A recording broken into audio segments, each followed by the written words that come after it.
I'm Alexander Plakida. I'm the United Nations Global Compact Russia, the Russian Network Board Chair, and I will be a moderator of today's meeting.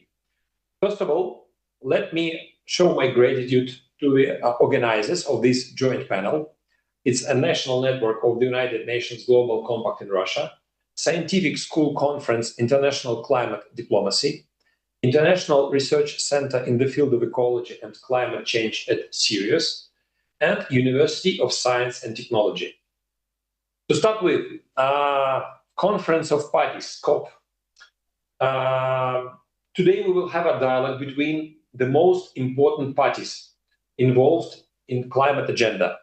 It's a group of distinguished experts from the corporate sector and academia and youth, those who will succeed and contribute to shape our own only future. Our topic today, we will discuss the expectation of younger generation from the COP30. And I will have 3 questions to discuss with you.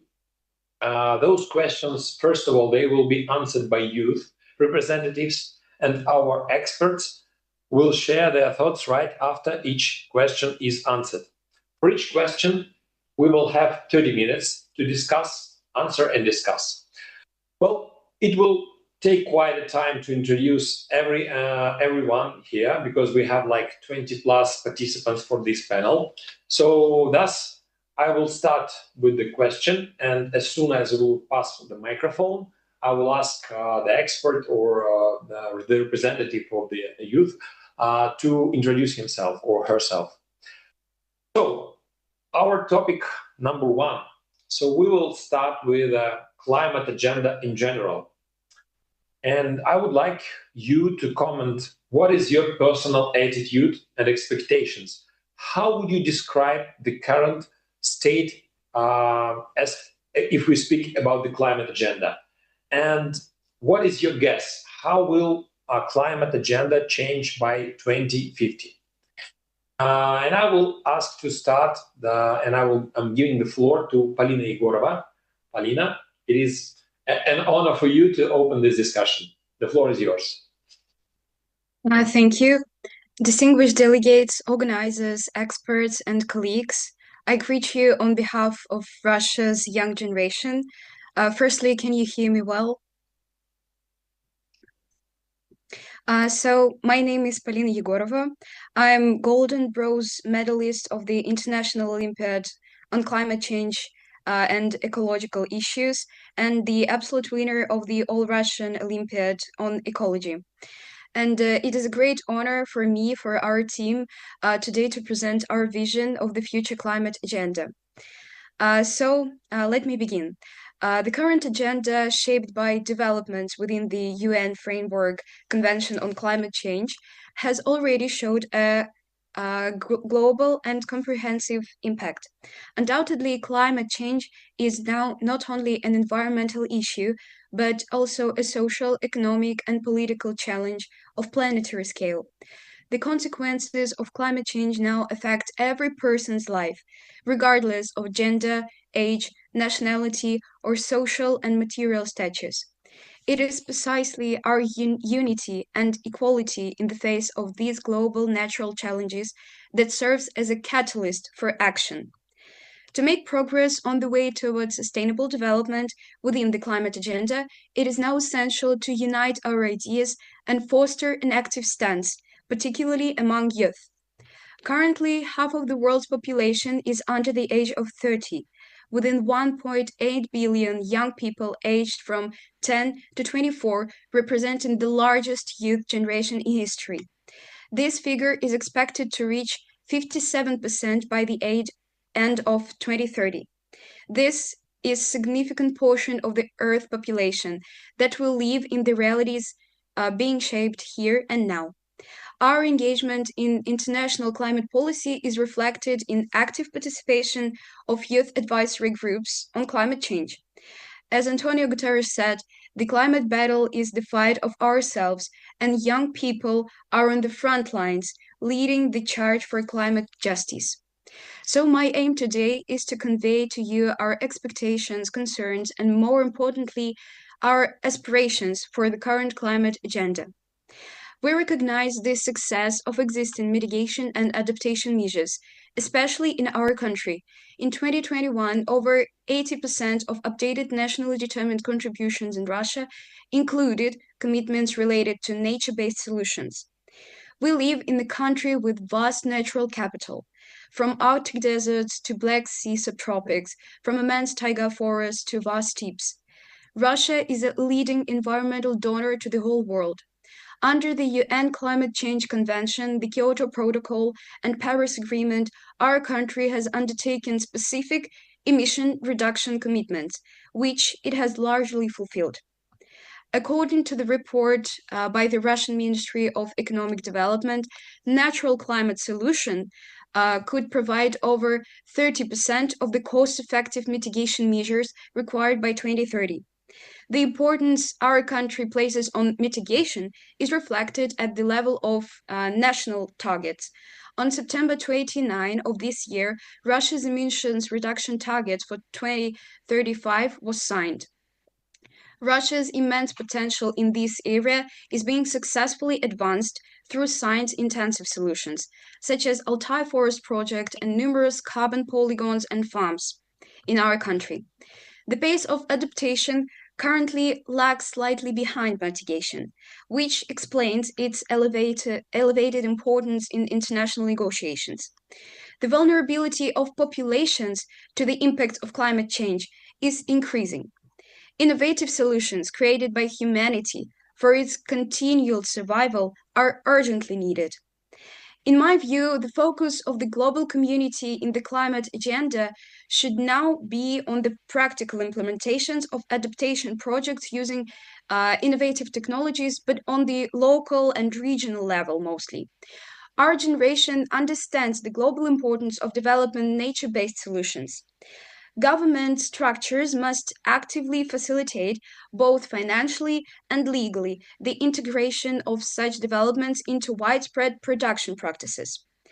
Climate indicators should be practically incorporated into global frameworks, such as the 2030 Agenda, as new indicators for the Sustainable Development Goals to measure countries' efforts within the climate agenda. During the International Olympiad on Climate Change and Ecological Issues, which was held in Sirius, children from all over the world proposed their vision for such indicators, tailored to the specific climate effects in their countries, which is a really unique experience, which should be also implemented on the global scale. Digitalization and knowledge intensity are the future of climate regulation. Therefore, we expect the active integration of such new technologies like big data, yacht sensors, digital twins, and cloud blockchain models into climate monitoring as a key tool for assessing the effectiveness of nature-oriented solutions. Additionally, a methodological framework based on these technologies must be developed for forecasting climatic risks across the country. This is an area where our generation as well sees career perspectives. Possibly another technological priority for Russia should also be the development of the INA carbon unit market. The effectiveness of such mechanisms had been confirmed by the results of the climate experiment on Sakhalin Island. The next step is to expand this system into a fully functional economic and technological framework in our country. It is essential to create economic mechanisms that generate market demand at the national level. Furthermore, Russian youth are actively participating in the development of international dialogue on climate policy. In September, I myself took part in the International Olympiad on Ecological and Climate Change Issues as a member of the Russian national team. This unique event in Sirius served as a unique platform for international dialogue among more than 10 countries worldwide. Through discussions with colleagues, it became clear to me that it is now crucial to develop mechanisms for engaging our knowledge in education primarily, and aim to provide technological support to developing countries. The focus of the younger generation is primarily on education. Therefore, modernizing the education systems in response to the global challenges of the present and future is now particularly important. This can be achieved by integrating practical studies of natural ecosystems. I mean, we live in the country with vast natural capital, and we recognize our responsibility for managing these resources here and now and in the future as well. So we want to be prepared for this. But theoretical knowledge alone is insufficient in this case. So we want to study ecosystem services and natural opportunities for adapting to the risks and consequences of climate change through hands-on experience. Thus, education can serve as an effective tool for both mitigation and adaptation within the context of the climate agenda. Education today for climate resilience tomorrow. Knowledge to understand, wisdom to act. Thank you for your attention, and I now welcome your questions and comments. Polina, just before giving the floor to our experts for their questions, I would like to pass the microphone to Muravyov Yegor. You just mentioned you took part in Olympiad in Sirius, and Muravyov is right now, right here, will speak from that part of our large and honorable country. Yegor, would you please jump in to our discussion? So I'm happy to say that we have three representatives from the youth generation for each question. So we will have a three-dimensional model thus. Okay, Yegor, the floor is yours. Sure. Thank you, dear participants. Thank you for the opportunity to speak here. My name is Yegor Muravyov. I study at HEC University and work at Laboratory for Economics of Climate Change. And also, as you said, I'm enrolled in climate diplomacy program here at Sirius University. We were asked to share our thoughts about history of climate change, negotiations, agenda, and conferences. But I would like to start from slightly another thing. You may have heard of a word anemoia, a word for a nostalgia for a time you've never known or never lived in. It is becoming more popular among millennials, Gen Z, and younger generations. All those vinyl records, Casio watches, and pipes from the noughties. For me, as someone who was only 6 when Kyoto Protocol entered into force, all those decades of climate negotiations feels like something from the history book. And when I look back, what do I see? I see strong global vision for a better future. I see virtually global enriched carbon markets through tools like joint implementation and clean development mechanisms. Revenues from CDM, for example, help fund the adaptation efforts we need now so badly. I see countries trade environmental goods and exchange technologies with low barriers, thanks to regional multilateral agreements. Finally, I see growing scope of climate regulation and breakthrough of the Paris Agreement bottom-up approach. You can call it anemoia, since I was not old enough to embrace the state of the global politics back then. But this is how it feels looking backwards. I don't say that history of UNFCCC lacks drawbacks. Hot air trade, weak commitments under Kyoto Protocol, free riding, but understanding this long process, especially important for us, younger generation. It shifts us from how dare you towards, oh, here we go again and solve it. And from my point of view, that's a healthy shift. This history teaches us patience. They say that young people are those most radical, but look around. The loudest calls to withdraw from Paris Agreement, demolish the United Nations or other multinational institutions that took decades to build are not from youth. I don't say that changes are not needed. All countries, all of us should act and act fast, but we shouldn't rush and destroy what we achieved and all those achievements of 33 years. You may call it Gen Z anemoia or other way, but let us value what we've achieved. Let's build on it and upgrade to restore belief in a better future, not in a better past. Thank you. Oh, that sounds really inspiring and wonderful when someone says, okay, let's just get the fundament and make the tower level up higher. And I would like Chestikova Anna to follow on and share her view on what is going on with climate agenda at the moment and what it's gonna look like by 2050. Yes, esteemed delegates, thank you for this opportunity to participate. My name is Anna Chistikova, and I'm a junior research fellow at the Laboratory for Economics of Climate Change at the Higher School of Economics. And first of all, I'd like to speak here as a young researcher. The current system of international cooperation is often blamed for a lot of things, for not agreeing on this or that, for providing little climate finance, for not hearing all the voices, generally for not doing enough. But what we don't recognize enough is that we've come very far in a very short time. The UNFCCC or any cooperation weren't there at all until just over 30 years ago. The Paris Agreement wasn't adopted until 10 years ago. And climate change is a very contentious issue. States have to rebuild their economies, change their development priorities, modify their energy systems, face risks of social unrest if they fail to provide for well-being, and do many other things. In fact, climate change is the greatest challenge of our time, not only because it directly physically affects all of us, but also because it brings about huge social and economic transformations and completely changes the way we plan our future. Not everyone likes it.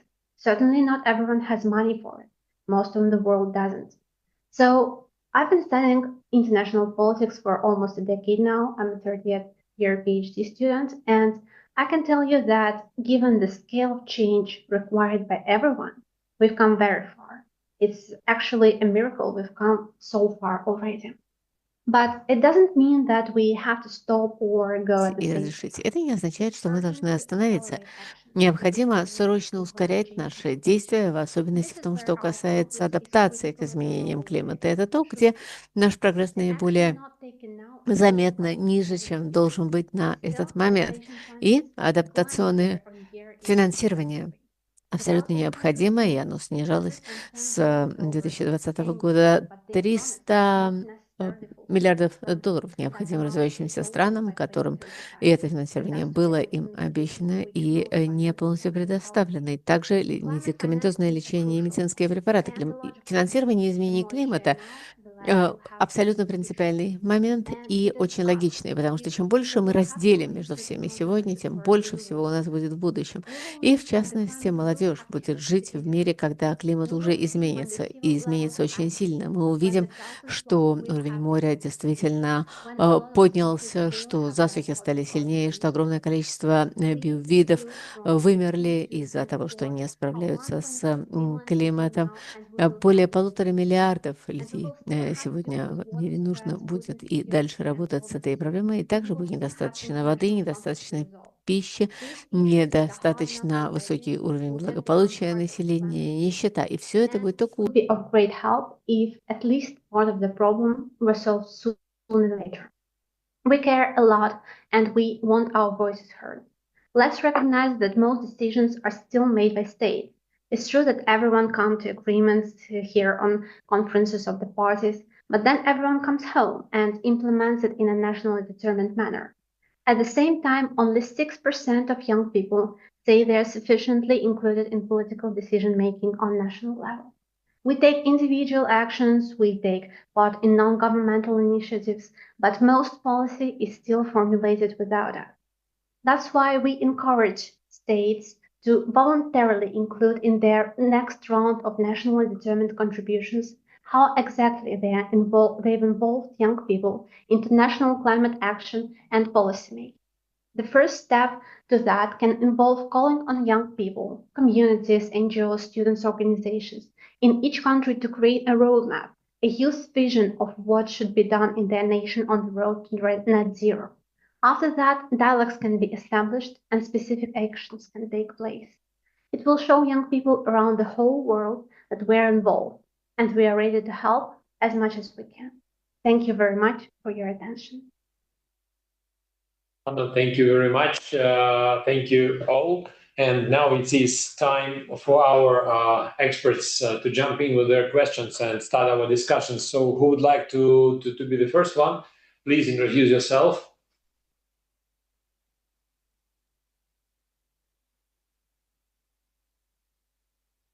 Anyone?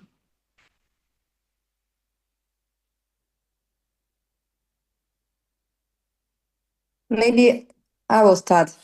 Oksana Okay, Gagunskaya. Yes, Oksana Gagunskaya. Thank you for your presentation. And my question is, how do you think who will be more successful in the struggle with climate change, politicians or scientists? And which track do you see for your personal development of your competence? Thank you. Well, since the question is general, I would like all of you to answer it, but please be brief, just to have some time for the other questions. Thank you. Alina, would you like to answer first? Yes, of course. Thank you for a really tricky but interesting question. From my point of view, I really do believe that we can't say that each of these professions would be like more successful in the climate agenda now, because we always highlight that climate change is now such a problem that that should be solved on the multidisciplinary level.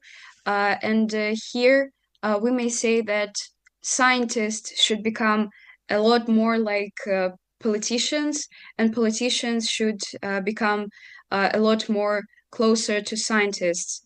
So in this case, we may say that only their work together should bring us to the successful development in the future and in climate agenda as well. Okay, thank you. And Polina, which will be your personal choice? Sure. Actually, my dream is to shape my career values according to the UN system, and I would like to be more like the bridge between different countries to have an international dialogue. So more in politics, I believe. Thank you. Thank you. Thank you. Okay, Anna, Yegor, who would like to continue? I would like to continue. I suppose that every party has its own role to play. And as I mentioned, I suppose it's very important thing to create a healthy environment when all opinions and all sides can be heard, and parties can listen to each other, whether it is different countries or whether it is different groups of policymakers, scientific scientists, and average citizens. I suppose that's the best, and maybe that is the thing we lack right now. And about future choices, I suppose I'd like to move as well in international sphere, because challenges and problems we face now, they are global by their nature. And I suppose this is the way. Okay, thank you. Thank you. Anna?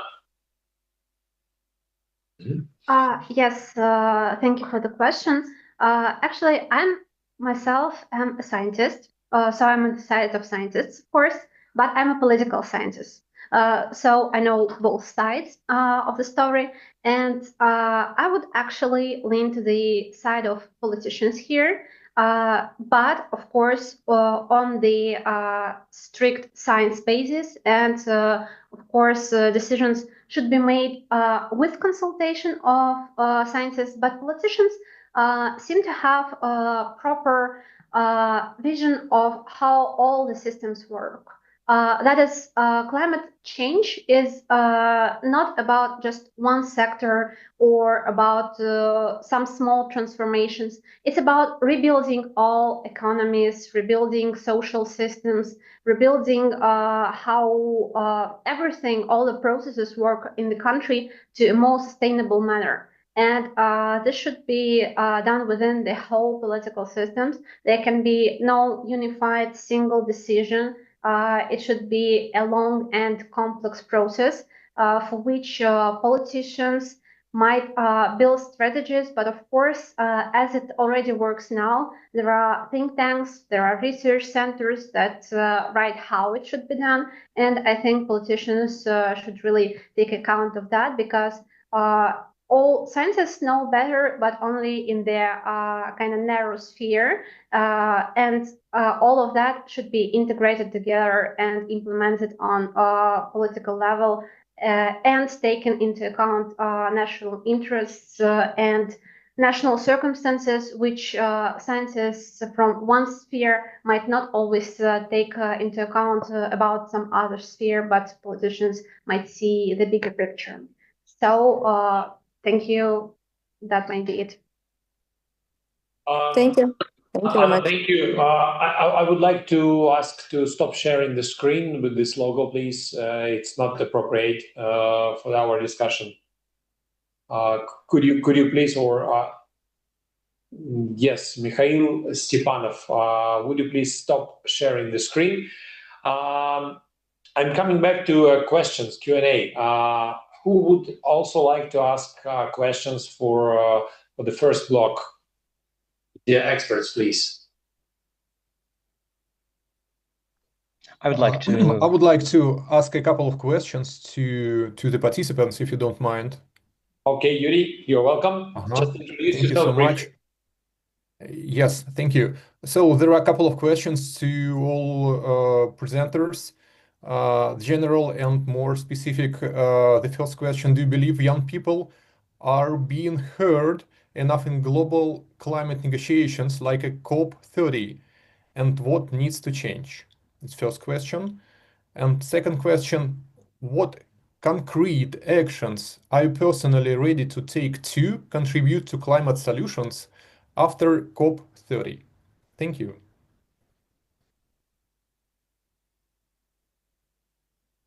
Okay, who's gonna answer first? Alina, would you like to start? Or Yegor? Probably.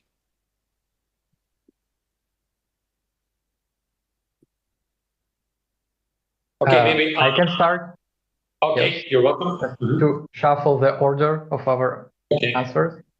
I suppose personal contribution is a key. So it may be not as visionable at the global scale, but personally, I share some environmental friendly habits in my everyday life, and just simply explain my position and share my motivation to those are near me, to my family, friends, colleagues.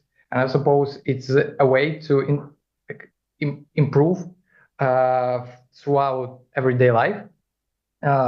So I suppose that is the way to move like at two different directions. So professionally, what we are doing here, and personally as a citizen, yes, and also involved in process, both internationally and locally. Okay, great. There is Lyubov would like to ask her question, but just in case Polina or Anna would like to continue with the Yuri question, or we may switch to Lyubov. Anna, yeah. Sure. You're welcome. Anna, you just switched off your mic. Put on your microphone, please. Turn on. Anna, your microphone is off. Yes, do you hear me now? Yeah, sure. Yes, thank you.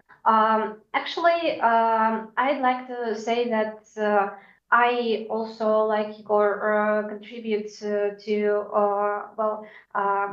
more sustainable lifestyle by my personal habits, but that's on the one hand. And on the other hand, I believe that Generally, my whole life is more or less dedicated to promoting the climate agenda, to researching it.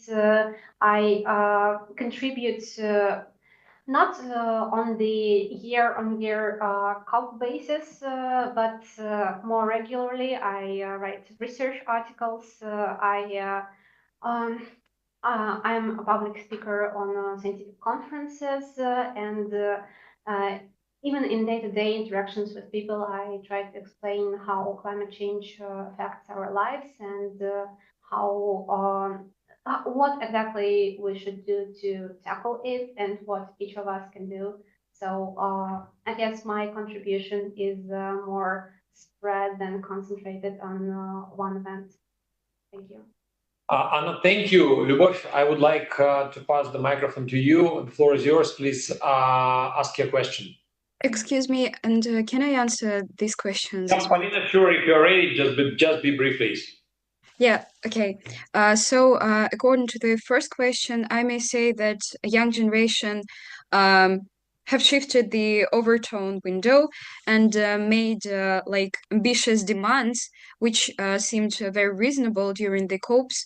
But however, we remain outside the structures of power that make the final decisions. So here I may say that according to my experience in the International Olympiad in Sirius, I really do believe that we ourselves could take part in transformation the educational system. Like we need to create structured international platforms to expand the Olympiad into a permanent platform for collaborative project work among students, and as well like kept programs, kept company, and more companies we will have to be involved in this in creating such platforms, the more successful there will be on the regional and global level. Thank you. That's a pleasure to hear that the corporate sector is here. It's not just about government and scientists. Thank you about that. Lyubov, the floor is yours. Thank you so much. Maybe partially my question was answered. The question was about how do you think it's possible to improve the channels of bringing the current local youth projects in climate change to the upper level? What improvements are needed to be done, either on the government level or on the corporate sector level? Because you spoke a lot that first of all you are involved in local communities, and the main thing that we encounter as a corporate sector, we see lots of projects done locally, but sometimes it's difficult to bring them to the upper level. So what are your thoughts on it as a younger generation? Hey, who would like to be the first one? I like shuffling, by the way. Shuffling idea. That's good. So that's, I suppose, a great angle to watch from the corporate side, or from the scaling up these local initiatives towards more high level. And first of all, speaking about channels, I suppose we also didn't mention that we can make choices every day as consumers, for example, speaking about companies, or choosing our career path, or things we devote our time to. And I suppose it's also very important, and it could be a leverage to change. And about collaborations and scaling and experience, I suppose it is it just takes time to know in this info noise we have nowadays, because I suppose, and for example, this project in Sirius or many of the projects, actually there are projects to participate in and channels to improve things, but usually we just do not know about them enough, or we don't have maybe time or attention. So I suppose we just can continue this gradual work to know more about companies, what local governments or federal governments do, or universities as well. And I suppose there are a lot of them, but we should know more about them. Okay, Polina, Anna, would you like to add something to that? Yes. Be brief, please, because we're almost out of time. Okay, I'll be really brief. So my main idea is that decision making in every country works around the same way. That is, yes, the government level makes decisions, and the youth level is really, as you said, more local.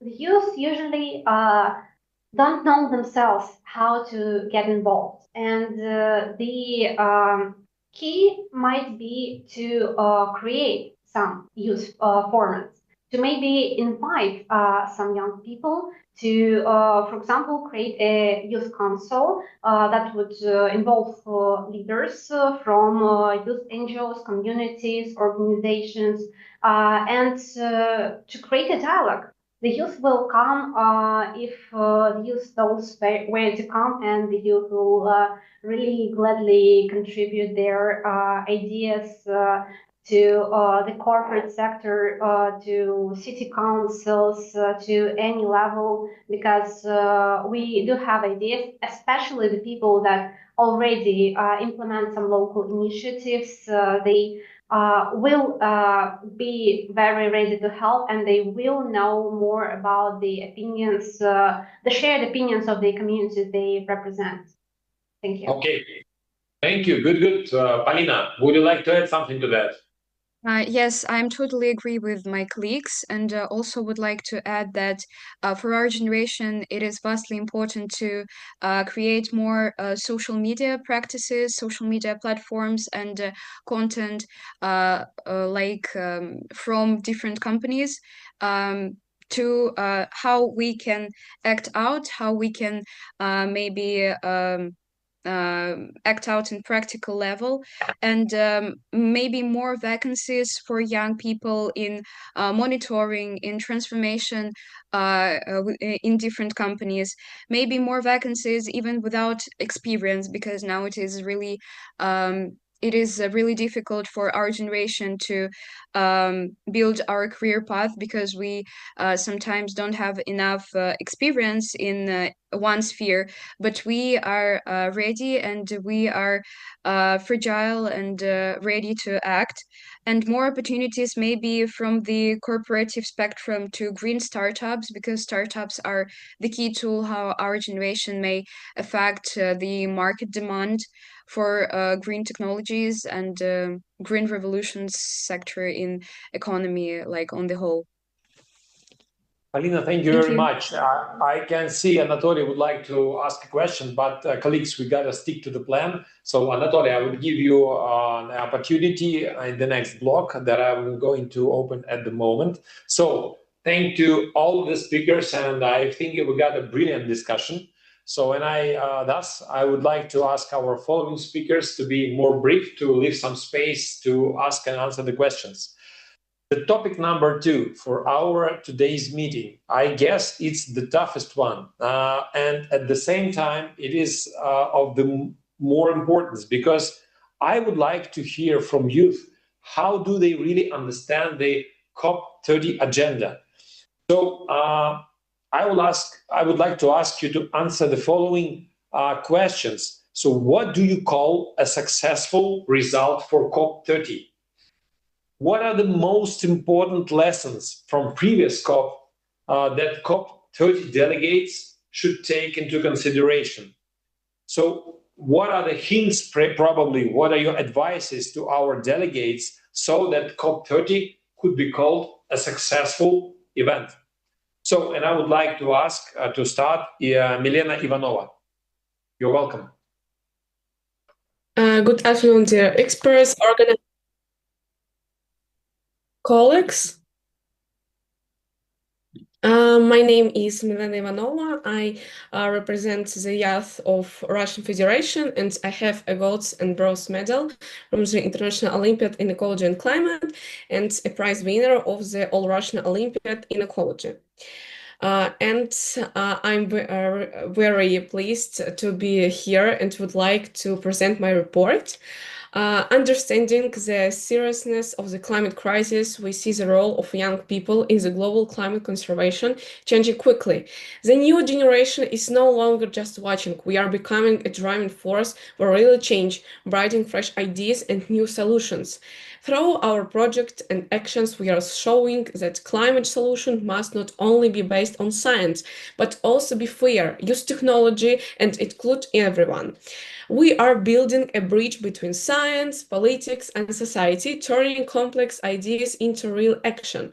Our role is not just to be voice of the future, but to be a determined partner today, because we are the ones who will live with the results of the decisions made now. We are proving that the climate agenda is not only about limits, but also about new changes for innovations, green jobs, and building a fair world. In this context, our success as the 13th Conference of the Parties is our active participation in the main session and even more importantly, the growing involvement of young people. A great example of this is the Alliance of Football Clubs created at 29th Conference of the Parties, which opens up new opportunities for youth in sport and sustainable living. Another key initiative was forming the UN Youth Advisory Group on climate change. This is a real change for our generation to be heard, to share how the climate crisis affects us and our families.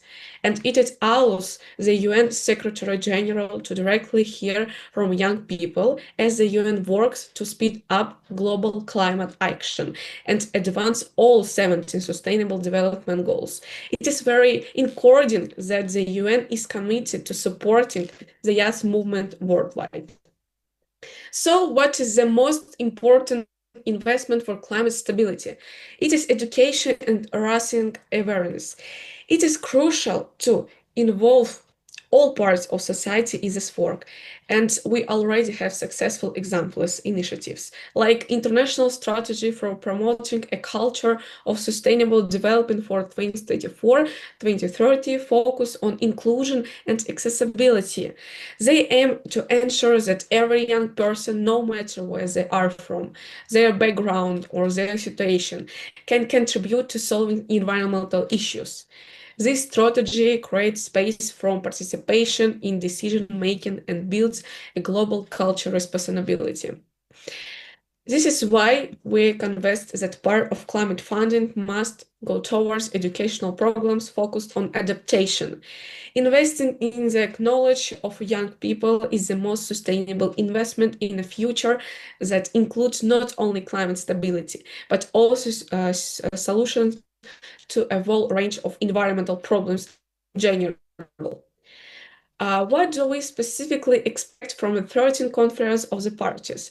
Our initiative includes creating an international climate academy for young leaders in connection with the 13th Conference of the Parties, which will bring together the best educational practice, like the Scientific School Conference. International Climate Diplomacy was held at the Sirius University of Science and Technology in 2025.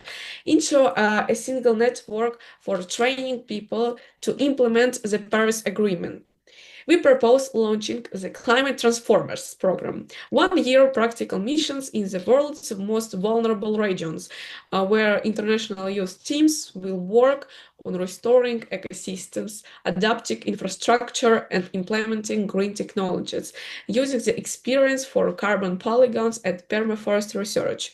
We also believe it is very important to develop the floating university concept into a UN International Ocean Mission equipped with modern research tools to monitor marine ecosystems and train the next generation of climate scientists. This can be modeled on the existing International Olympiad on climate change environmental issues, which I personally took part in. That Olympiad gave me a unique opportunity to talk with young people from different countries and learn from them about the real impact of climate change in their homes and what they are doing about it. During the Olympiad, we also developed both creative and technological measures to solve the problem of high human activity on the Sochi National Park, as well as new indicators for tracking progress of the Sustainable Development Goals. It was through this intellectual competition that I felt I truly belonged in the climate movement and realized that I really want to solve environmental problems. In conclusion, I would like to quote Merritt Clay Graf, a UNGO representative from the Global North. While we are seeing an increase in interest in youth participation in the fight against climate change, we need to improve independent youth-led mechanisms and recognize this and field. Thank you. Milena, thank you. I would like to give the floor to Golubovskaya Alexandra. Alexandra, are you with us?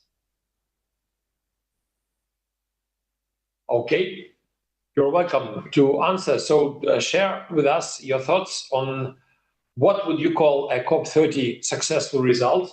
What lessons from COP29 we should take into account, into consideration? So you're welcome. Well, first of all, my name is Alexandra Golubovskaya. I study international relations at Lobachevsky University. I've been always been fascinated by traditional cultures from all around the world. But right now, I would like to talk about my motherland. Russia is a country of vast forests, deep traditions, and diverse communities that have lived in close connection with nature for centuries. I speak today as a young person passionate about preserving traditional culture and the natural heritage that shapes it. Across Russia, traditional ways of life, from small rural villages to northern indigenous communities, have always depended on delicate balance with nature. For many people, the land is both a home and a source of life. Yet climate change threatens this connection. Rising temperatures and shifting ecosystems are already destroying the continuity of our culture. When the environment changes, the languages, crafts, and customs connected to it fade as well. Climate change is leading to the quiet loss of our heritage. Historic sites, ancient architecture, sacred landscapes, and monuments that tell our shared human story are increasingly at risk. Protecting them is not about nostalgia, as Yegor mentioned. It's a matter of responsibility. We cannot build a sustainable future if we allow our roots of our culture to vanish. I'm also deeply concerned about the growing number of forest fires that destroy millions of hectares every year. Forests are our main carbon sinks and one of the strongest shields we have against climate change. But yet each fire erases decades of growth and biodiversity. We need stronger systems for monitoring, prevention, and community involvement. My generation doesn't want to lose its roots. We want to remember who we are, where we come from, and what our identity means in this changing world. Culture connects us not only to our past, but to the land we must protect for the future. Young people in Russia especially, and of course across the globe, are ready to take the responsibility. But we need to be heard and trusted. We expect COP30 to open more doors for youth participation in climate decision-making and to provide real opportunities for involvement in projects, to give us the space to learn, lead, and to contribute. Our roots inspire us, but our actions define what comes next. I believe COP30 must give greater attention to protection of cultural heritage from climate-related impacts and to forest conservation as a key climate strategy. funding mechanisms and national commitments should reflect this dual goal, safeguarding both the environment and the culture it sustains. Thank you. Thank you very much. Arina Kozak, I would like you to finish this block with your comments, and then we will jump into a Q&A session. Yeah, good afternoon, dear delegates, experts, and my fellow young people. My name is Arina Kozak, and I'm a graduate of High School of Economics and the representative of NGO Our Youth for Climate. I am honored to share the expectations of COP30, decisions and outcomes as a voice of young generations. We are not just future leaders, we are today's innovators, advocates, and the ones who will live with the consequences that are made the consequences of decisions that are made in the room like this one. So today I stand before you not only with our expectations, but with our urgent demands and commitments. First, we expect COP30 to be the moment where climate education is finally recognized as a fundamental pillar of climate action. We often hear about decarbonization and renewable energy, and it is vital, but the most powerful, sustainable resource we have is our people, and young people in particular, that are ready to tackle this challenge. For us, climate change is not a theoretical concept. It is the biggest variable in our futures. Therefore, climate education is not just about learning the science. It is a critical tool for adaptation and mitigation.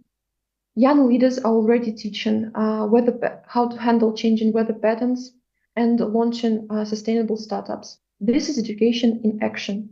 We expect that the framework to equip every young person with the knowledge and skills, not just to survive in a changing world, but to thrive and lead the green transition. My second message is about the scope of our ambition. The climate agenda is deeply interconnected with finance, social justice, and crucially politics. It cannot be wrapped into 2 weeks of negotiations once a year. We have seen it happen before. When COP is over, the important promises made there, and they get weaker because of the complicated problems of the world politics. This cannot happen again. Therefore, we demand that the climate agenda discussed and agreed upon at COP30 does not end here. It must be actively carried on to other international negotiation platforms, even outside the UN format. Whether it's the G20, World Trade Organization meetings, or global economic forums, climate change must be a permanent, non-negotiable item on every agenda that shapes our world. And to you, the decision makers, we say that we are holding you accountable, but we also are here to not only make demands, but to partner. We are ready to carry a share of this burden. Thank you. Thank you very much. I personally do have several questions, but as I promised, Anatoly Panov, you're welcome to ask your question first, please. Thank you. I would like to ask a question about the current block. So I would like you to imagine what kind of tough question would be crucially needed to be raised on the sideline of COP30 to push the global community to take more proactive actions on climate change, both on the sidelines of BLM negotiations and beyond, perhaps from the youth maybe, or what question do you prefer to ask at the COP for the world?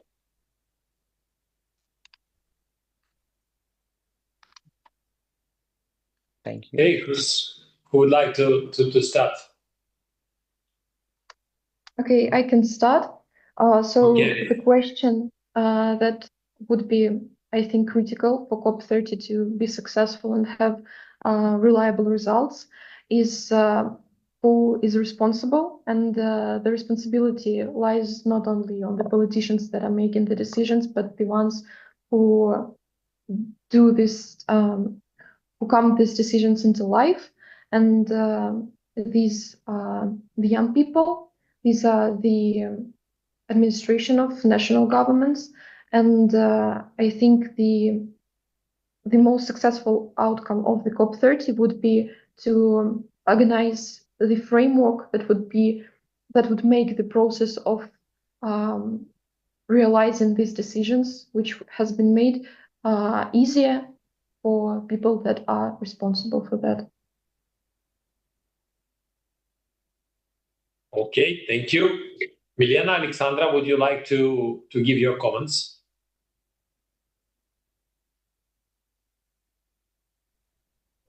Thank you for this. Sorry. Yeah. Thank you very much for such an interesting question, and I think it is very important to discuss within the framework of our topic today. And I think the global question it is about climatic education and education about environmental issues, environmental problems. And I think this topic is very important. Why? Because in my opinion, the environmental education, it is our key to solve environmental problems in general. And I participate in the International Olympiad on Climate Change Environmental Issues. And this Olympiad gave me excellent experience to, sorry, наверное, ой, sorry, to take part in the intellect competition, and I felt it really belonged in the climate movement and realized that I really want to solve environmental problems with my opportunities now. Thank you. Milena, thank you. Alexandra, would you like to add something, or we may go to the next question? Yeah, I would like briefly to tell my opinion, to share my opinion. I believe that the world community doesn't pay enough attention to the cultural problem. As I mentioned before, the cultural heritage is at risk. We risk losing our identities due to climate change. Of course, human lives cost more than the culture, but we need to remember who we are and what we need to do to preserve our identities. Thank you. Okay, thank you. Yelena, I would like to give you the floor, and you're welcome with your question, please. Yeah, thank you, Alexander. So first of all, let me thank you for this fruitful and inspiring discussion and opinions from our youth, which are in Sirius. I'm representing Sirius University, and so we are happy to see all of them. My question actually lies in the field of education, and thank you for raising this question, Milena and other colleagues. Well, we are here in Sirius, and we are put much attention onto the educational programs and raising the awareness of youth and science-based education and so on. And my question is about the if you, dear young colleagues, could design an ideal climate mentorship program. So we are talking about the intergenerational connections, intergenerational partnerships. So if we would like to design this ideal mentorship program, what it would be like? So how do you see it? How do you want to be involved in this program? So my question is about your ideas on that. Thank you. So who's gonna start? Arina, probably you, or I can start just for us to begin with. That's an excellent question, and I think Sirius is already beginning or at least continuing the way towards a better climate education. But so about the question, what would be the ideal way to educate people on climate agenda is to involve unified sessions on climate education across all of the universities and maybe high school, because now we have such opportunity in Sirius, but it's not available in other regions. I think I have never met something like this in St. Petersburg. However, that's one of the main cities in our country. And firstly, it should be available for everyone. And secondly, it must not take much time, that much time as mathematics or science or engineering or something. It must be a lesson, a 90-minute session at least, for everyone just to understand the importance of it and the key points of climate change agenda, for people to understand which of the topics are interesting to them in particular, and which they could dive deep into and maybe connect with their future career. Thank you. Alexandra, thank you. Arina, Milena, would you like to add something to that? Yes, I can continue. I think these are some kinds of studying, especially, for example, in series with scientific experts, where unique natural conditions like series, it is mountains, it is seas, and are collected and where they can apply their skills in practice, including, of course, international cooperation and using new technologies like VR technologies and so on. Thank you. Thank you. Arina?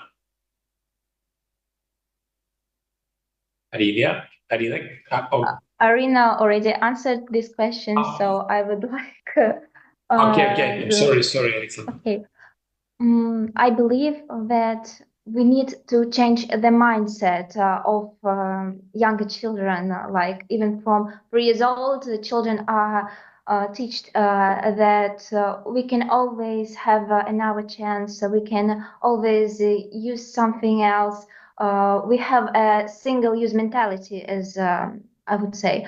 But we only have one planet. We only have one life, and we need to do everything to preserve it. I believe that all lessons, all programs would be useless until we change the core mentality and the core mindset of a climate issue. Thank you. Thank you.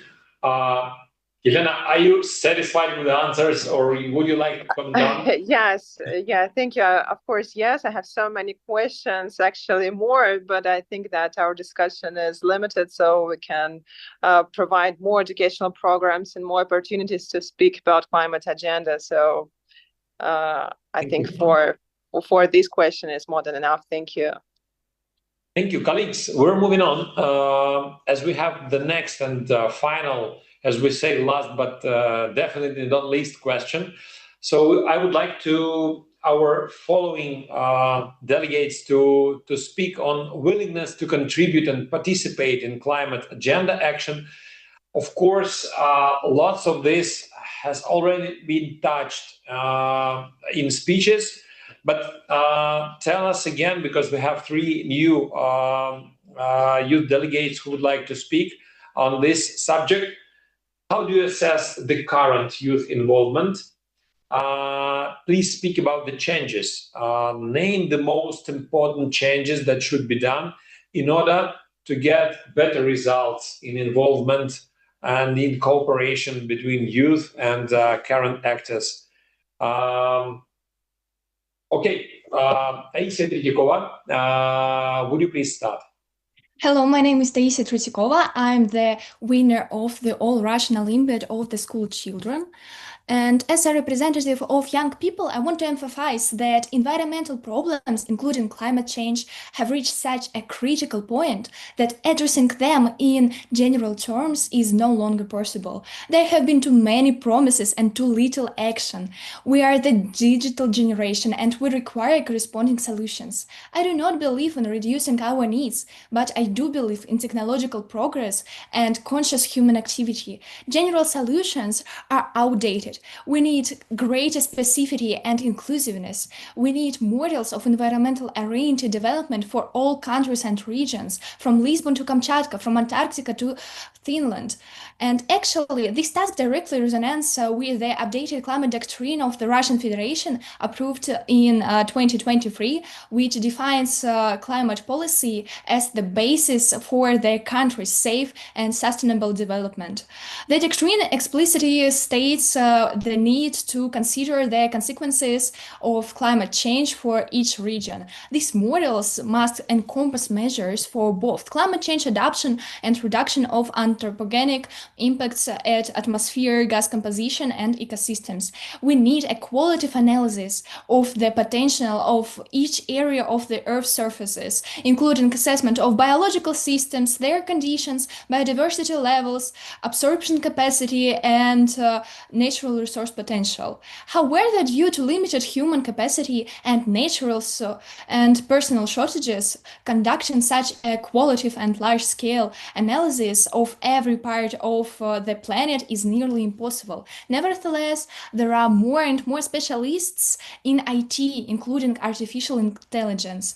As I've said before, we are the digital generation. We grew up surrounded by technologies and were the first to truly master it.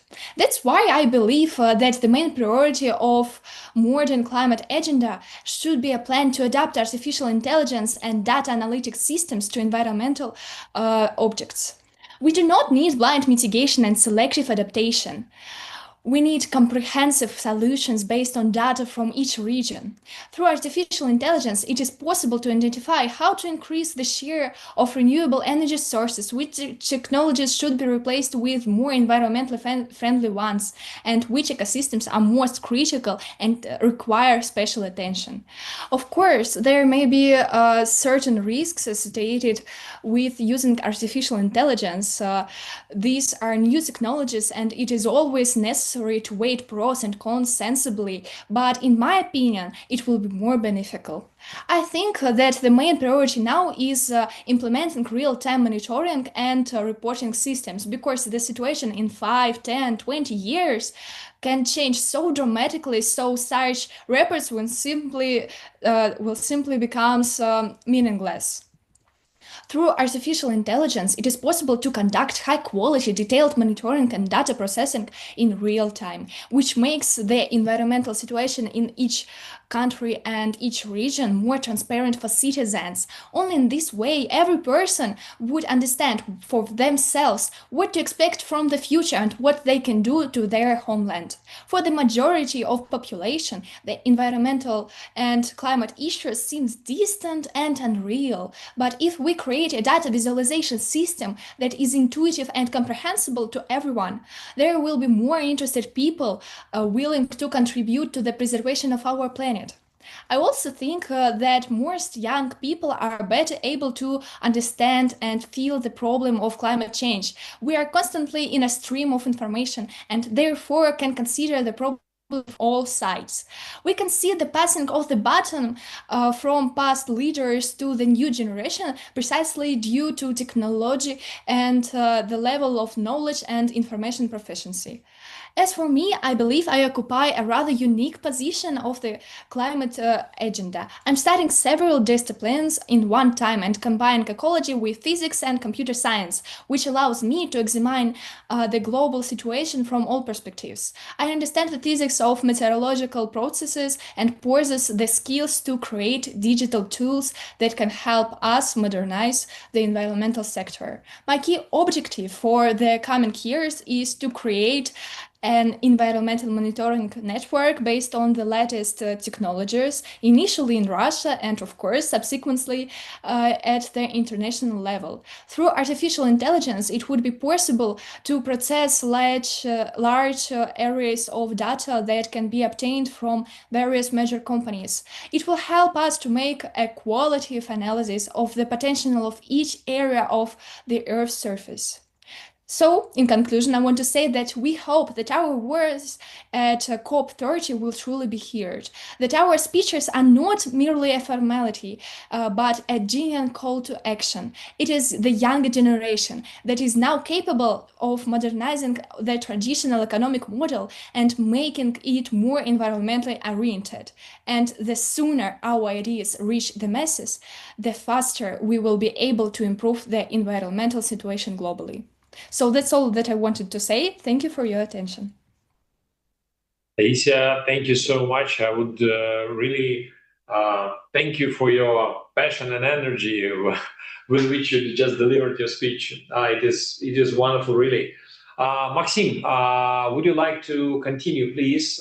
Same question. It's about your willingness to contribute and participate in climate agenda action.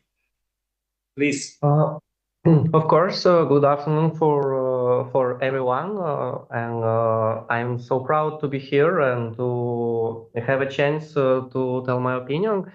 Sure, I think that my actual generation is more, not as more, I think can get more effective things to our climate climate agenda. And of course, we're adapting as all our previous generations to some new calls for us. And the first thing I would say is maybe we can get more attention by politicians, because I'm telling this as a scientist, and actually I'm working in International Laboratory of Landscape Ecology in Higher School of Economics, and I understand that a lot of questions are solving from a business point of view, and that's a big problem for making other decisions which are listening to us scientists. And of course, maybe if some big clans or business organizations could hear that it's impossible to use more petroleum, and maybe we could use it less. Of course, we could get more effect out of that. Sure, we cannot break all the system. We cannot make a big revolution momentarily, but we can reduce this effect, maybe making a great dialogue between business and government and scientists. Making this triangle, we can get an effective take with hearing everyone, hearing every group, and of course, we can add new technologies. As a previous speaker, I agree with him, with her.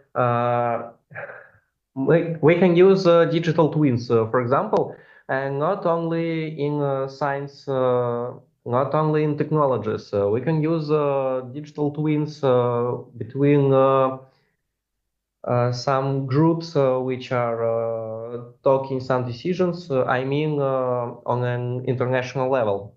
For example, we can talk about digital rubles in Russia, digital dollars, digital international money between countries, because it's much easier to follow all transactions between these countries. We can get a bigger effect because we can get off corruption and some other bad actions between big clans in politics. So at the last, my point is to increase the production of electric vehicles, electric manufacturers, and atomic energy, other types of renewable energy. Of course, we can rethink how to use energy, and maybe it's more possible to make it much safer for our planet in close future. And we see how some countries, as China or some European countries, make it more obligatory and don't give any chances to free economy for the companies with petroleum. Maybe in some countries could make the same way, but of course, in next 5 or 10 years, we have to see some effect of those actions. What about my generation totally?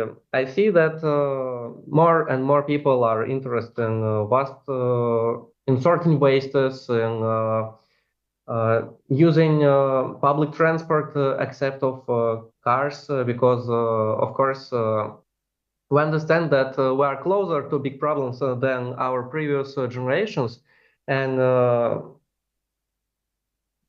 the temperatures are increasing extremely, I would say, because I was working about a project of public transport in some capitals, and I see how electric cars are solving this problem. And I would like to say that in next 2 or 3 generations, we can get decisions to our actual problems, and I do believe that we will solve it totally. So I foresee that in next future, politicians, business, big companies, including transnational corporations and humanity will be interested in finding compromise. And that's it. Thank you for attention. Hey, thank you. I guess there is Igor waiting to share his thoughts. Igor, are you with us? Yeah, I can start. So, my name is Volkhin Igor. I'm an international relations student at Lobachevsky State University in Nizhny Novgorod. I'm also a researcher at Lobachevsky State University. My field is strategic relations between Russia and China in the rapidly changing global world order. Climate change is not only an environmental crisis, it's a crisis of trust and short-term thinking. To meet it, climate diplomacy must evolve. It should be inclusive, accountable, and forward-looking. And at every level, young generation should be more than observers. We should be co-architects of the future we are building together. True climate diplomacy brings everyone to the table. National governments, local authorities, scientists, civil societies, the private sector, and young people. We are not as symbolic as one. We are innovators in green tech, educators in our schools and communities, advocates for climate justice and intergenerational equality, and above all, the primary stakeholders in the long-term outcomes of nowadays decisions. The principle of common and differentiated responsibilities remains vital, but it should be applied with nuance. Historical emissions, current capacities, and levels of vulnerability all matters. But responsibility should also look forward. Young people did not cause this crisis, but they are willing and ready to help solve it. Our responsibility lies not in paying for past failures, but in shaping smarter, fairer, and more sustainable systems through education, entrepreneurship, digital tools, and civic engagement. Ambition without implementation is empty. We need a credible mechanism that turns pledges into progress. Climate finance that reaches youth organizations, especially in the global south and vulnerable regions. Knowledge-shaping platforms that connect young researchers, entrepreneurs, and activists across borders. In addition, transparent reporting systems that allow civil society and youth to monitor progress and hold leaders accountable. And formal pathways for youth engagements embedded in UFCC processes and national climate governance. Finally, the future of climate diplomacy should be multi-level, intergenerational, and rooted in mutual respect. It should move beyond short-term compromises toward long-term leadership, because climate action is not about winning negotiations. It's about ensuring survival, dignity, and justice for generations to come. Thank you for your attention. Igor, thank you. And I guess we may open the Q&A block. Darina, would you like to start, please? I know you have an experience to be shared with us. Hi everyone, my name is Darina. I work for Rosatom Corporate Academy. Thank you all for your passion. I think I will just ask a question to our youth. So today, many of you talked about the importance of being a change maker, and many of you have noted the serious environmental programs and educational initiatives. So indeed, there are a lot of opportunities nowadays in the 21st century. And my question is, what do you lack to lead this agenda in the future? And what do you lack to be ready for these changes, to be ready to solve all these global problems related to the critical changes of ecosystems? And what specific actions do you expect the business or maybe the governance to take to help you in this really difficult agenda? Thank you. Okay, thank you. Who is brave enough to start? Okay, I think I can start. I think that, yes, of course, we need to change the educational system. As for me, I'm a part of educational system. I'm a mentor in Moscow ecology team. I've been like kind of a teacher for students that just started their way in ecology for about 1/2 of a year. So I have talked enough to understand the problem in our society now. I think that the problem is that we talk about ecology in two simple ways. We do not show them the real situation. We need to show them some waste polygons, some waste sites. We need to talk about real problems, not only about how to sort the rubbish, how to sorry, we need to share more examples from the real life because everybody think about ecology only in case of some simple things like the pollution of air, the pollution of water, and that's why we need to share the real situation. And actually, I think that we need more project in the sphere of ecology. We need some ways to do something, not only to speak about it. I wish that big companies will give us an option to work without experience, as some participants mentioned this before me, because I'm young and I'm still a student of the school, but I'm in ecology more than 3 years, and I know I have really big background and I have really good knowledge in this sphere, and I want to start my career immediately, but I can't do it like right now. I think that we need more technologies, we need more options for young generation. I wish that we will have such professions as climate change analytics, as some persons who will tell the companies is their sovereignty agree with the goals of sustainable development. So that's what I think is important right now. So yeah, that's all. Thank you, Taisia. Maxim, Yegor, who would like to continue? Sure, I would like to continue, of course. My opinion is that we can just ask ourselves, are we ready to make our world better, or we're ready to make only us better? But philosophically, we see that there are two different questions and we don't mix it totally. So vast majority of humanity don't do it so, and of course we think only about ourselves, and it's a big problem because we don't understand that our decisions are influencing on others, like a butterfly's effect.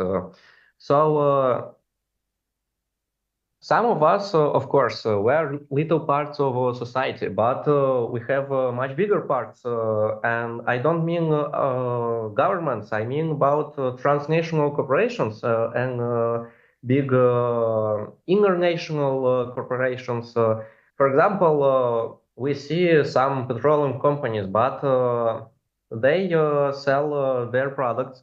But of course, they could buy their used products and resell it, renewable and make it again and resell.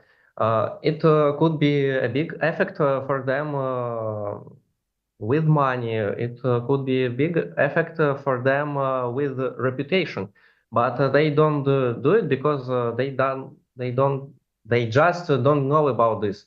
They don't analyze it, and of course, if much big companies in our world do the same things, we have no effect.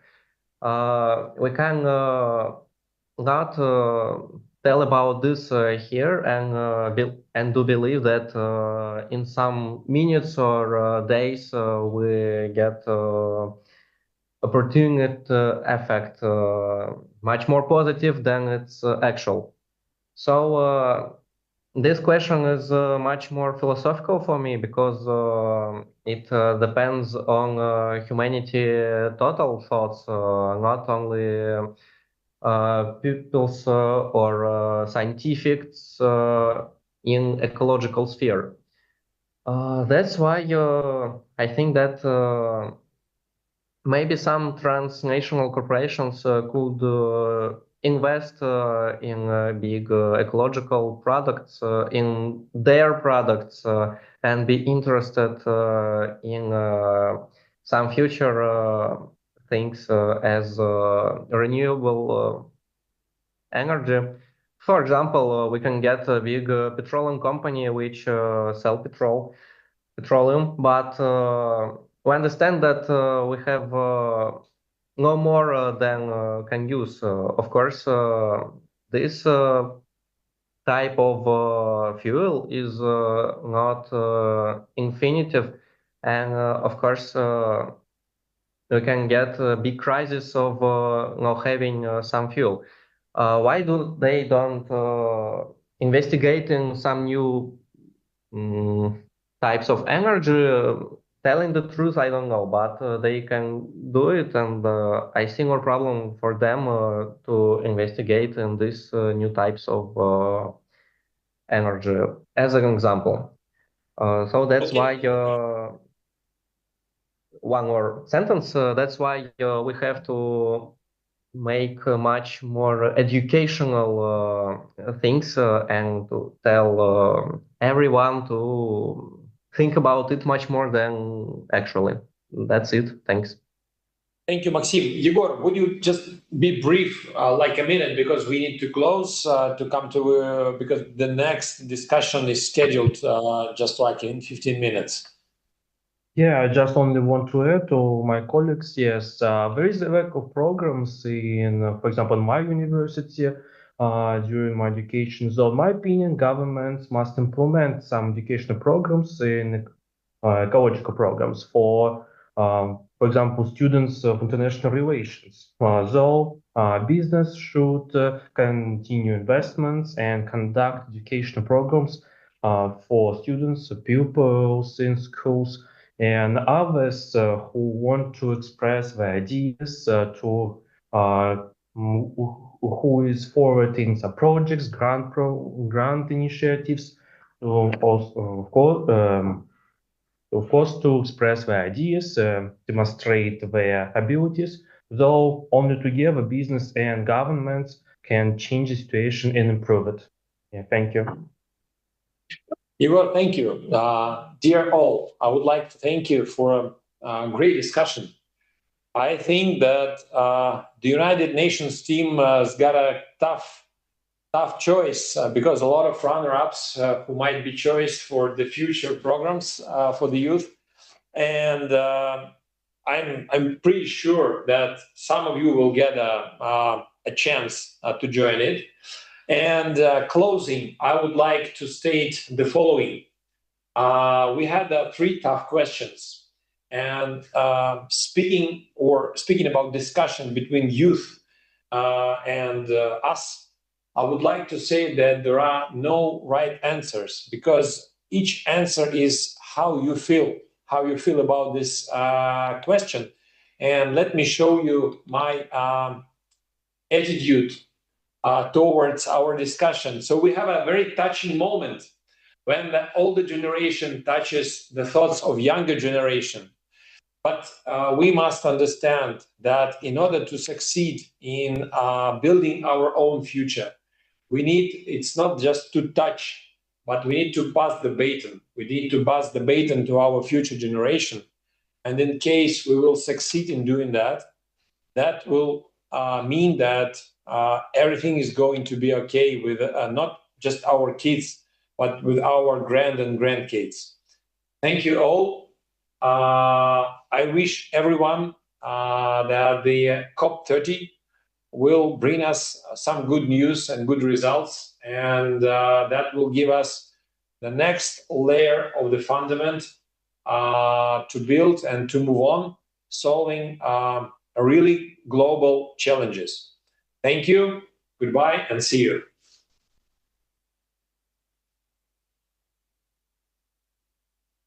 Thank you. Thanks a lot. Thank you very much.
Все. Еще трансляции нет, идет только запись. Трансляция, сейчас заставку начинайте. Все. Значит, Ирин, начинай, сразу же начинай.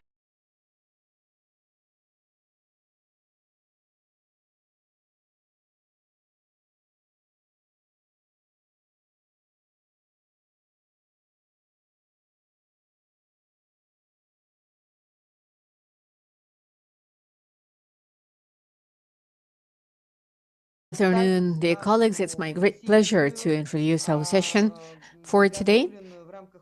It is prepared as part of the parallel side sessions of the annual conference on the Framework UN Convention on Climate Change that is taking place in Brazil. This side event agenda is prepared by the National Network of the UN Global Compact. So thanks to this, we today have an opportunity to discuss issues as complex ecosystems, the complex ecosystem approach, and its interaction with the socially targeted approaches in business. We are today going to observe some hands-on cases from business. We're going to learn about the new concepts available in the research community. They're going to share it. And we're going to have a chance to take a look at the different types of ecosystems and the different approaches to the adaptation of climate change. Of course, remembering to mention litigation. I am going to introduce our distinguished speakers. In the first place, I would like to give the floor to Natalia Dorpeko, Executive Director of the National Network of the UN Global Compact, the organization thanks to which us, the Russian business, the representatives of the academic community, the NGO representatives have an opportunity to comprehensively, fully, and actively participate in the activities of the International UN conference. Natalia, the floor is yours. Thank you. Thank you very much, Irina. I am very pleased to welcome all the participants of this session. I know the session is going to be introduced at the international level. So to all of us, to all the participants of the climate change agenda, it really is critical that we deliver the stance of Russia, of the country, of the Russian business community, of the Russian expert community, of the Russian civil society, to share this stance with the international community, the international business community, and the international political community on how much is being done in the Russian Federation and on how systematic and comprehensive is the implementation of the climate agenda at all levels. So the agenda initiated by the National Network of the UN Global Compact is the program of all the national participants in Russia, as well as of all the experts and partners contributing in the interaction based on the Paris Agreement and in general based on the agenda of sustainable development at large. The core of this agenda is prospering in the future, and effectively our session today is dedicated to this. We see a huge role played by the youth in addressing the climate issues, and it's important that we retain and sustain the partnerships already available on the international national level on the climate agenda. And it is no less important that we see the emergence of the new partnerships. So our address as part of the Climate Summit, the anniversary summit, COP30, the year of the 10th anniversary of the Paris Agreement, is to revisit and perhaps reset many of the partnerships suspended and to start a whole new track to accelerate progress in accomplishing the climate-related goals and the goal of sustainable development. I'm truly delighted to welcome all of you, and it's important that the official agenda of the participation of the Russian business in COP30 is inaugurated by this session. This session is a flagmanship session of the entire agenda that today and the days to come will be shared by the Russian business community as part of the Climate Summit. So good luck to all of us today, and I wish all of us good luck with all the COP programs. Thank you very much, Natalia, for this very encouraging introduction, for this great greeting, and for giving us an opportunity to be with you here. On behalf of all of us, you always conduct the idea of mutual influence and of the interaction as part of sustainable development as the goal. Today, we're talking about the ecosystem approach, not only in terms of the purely environmental stance. We focus on it with regard to the socially targeted, socially oriented approaches. That is, we're here to discuss how the preservation, the conservation of the ecosystems can affect the quality of life and the sustainable development of the cities and settlements. Vadim Petrov is here with us today, Deputy Director of the All Russian Research Institute for Environmental Protection. That's a center of the Ministry of Natural Resources and the Environment of the Russian Federation. Vadim, my question is to you, and it certainly is about the 10th anniversary of the UN in restoring the ecosystems. Now, it's been 10 years now. Work is ongoing most actively. Recently, you spoke with an outstanding presentation on the Arctic dossier. So, how would you characterize the global contribution made by the Russian Federation into the mitigation of climate changes, the adaptation to climate change, not only in terms of the ecological and the environmental approach, but also in terms of the social impact? Thank you. The floor is yours. Thank you very much, Irina. Thanks very much, dear Ms. Moderator, dear colleagues, ladies and gentlemen. I would like to thank you very much for giving me an opportunity to speak at this great session today. I would also like to note that I'm going to be speaking on behalf of the National Committee of the 10 years of ecosystem restoration, and I will certainly refer to the contribution that Russia is making into the implementation of the decade goals. This has to do with 3 fundamental conventions on biodiversity, with the Framework Convention on Climate Change and the Convention on Control of Desertification. Well, indeed, today the Russian Federation has established a proper grounding for restoring ecosystems. There's been established a national committee headed by the Yelena Sharukina, the chair of the Commission for Sustainable Development. And today the work of this committee is done with the support of the Ministry of Natural Resources, the Ministry of Foreign Affairs, which truly reflects the great interagency significance of the decade goal and the service the Russian Federation is doing in delivering the goals of the convention. As part of the National Committee and the expert board, we have all the stakeholders, as they say, all the key stakeholders. That amounts to over 100 leading experts, including the academicians, the correspondent members of the Academy of Sciences, the heads of research institutes, the representatives of the federal and regional authorities, and most importantly, the business community, the environmental organizations, and the civil society. So this interagency, intersectorial approach ensures a systemic and evidence-based range of solutions to the goals we have today in restoring the ecosystem in the Russian Federation, relying on the support of the government, the science, the public sector, as well as the business community.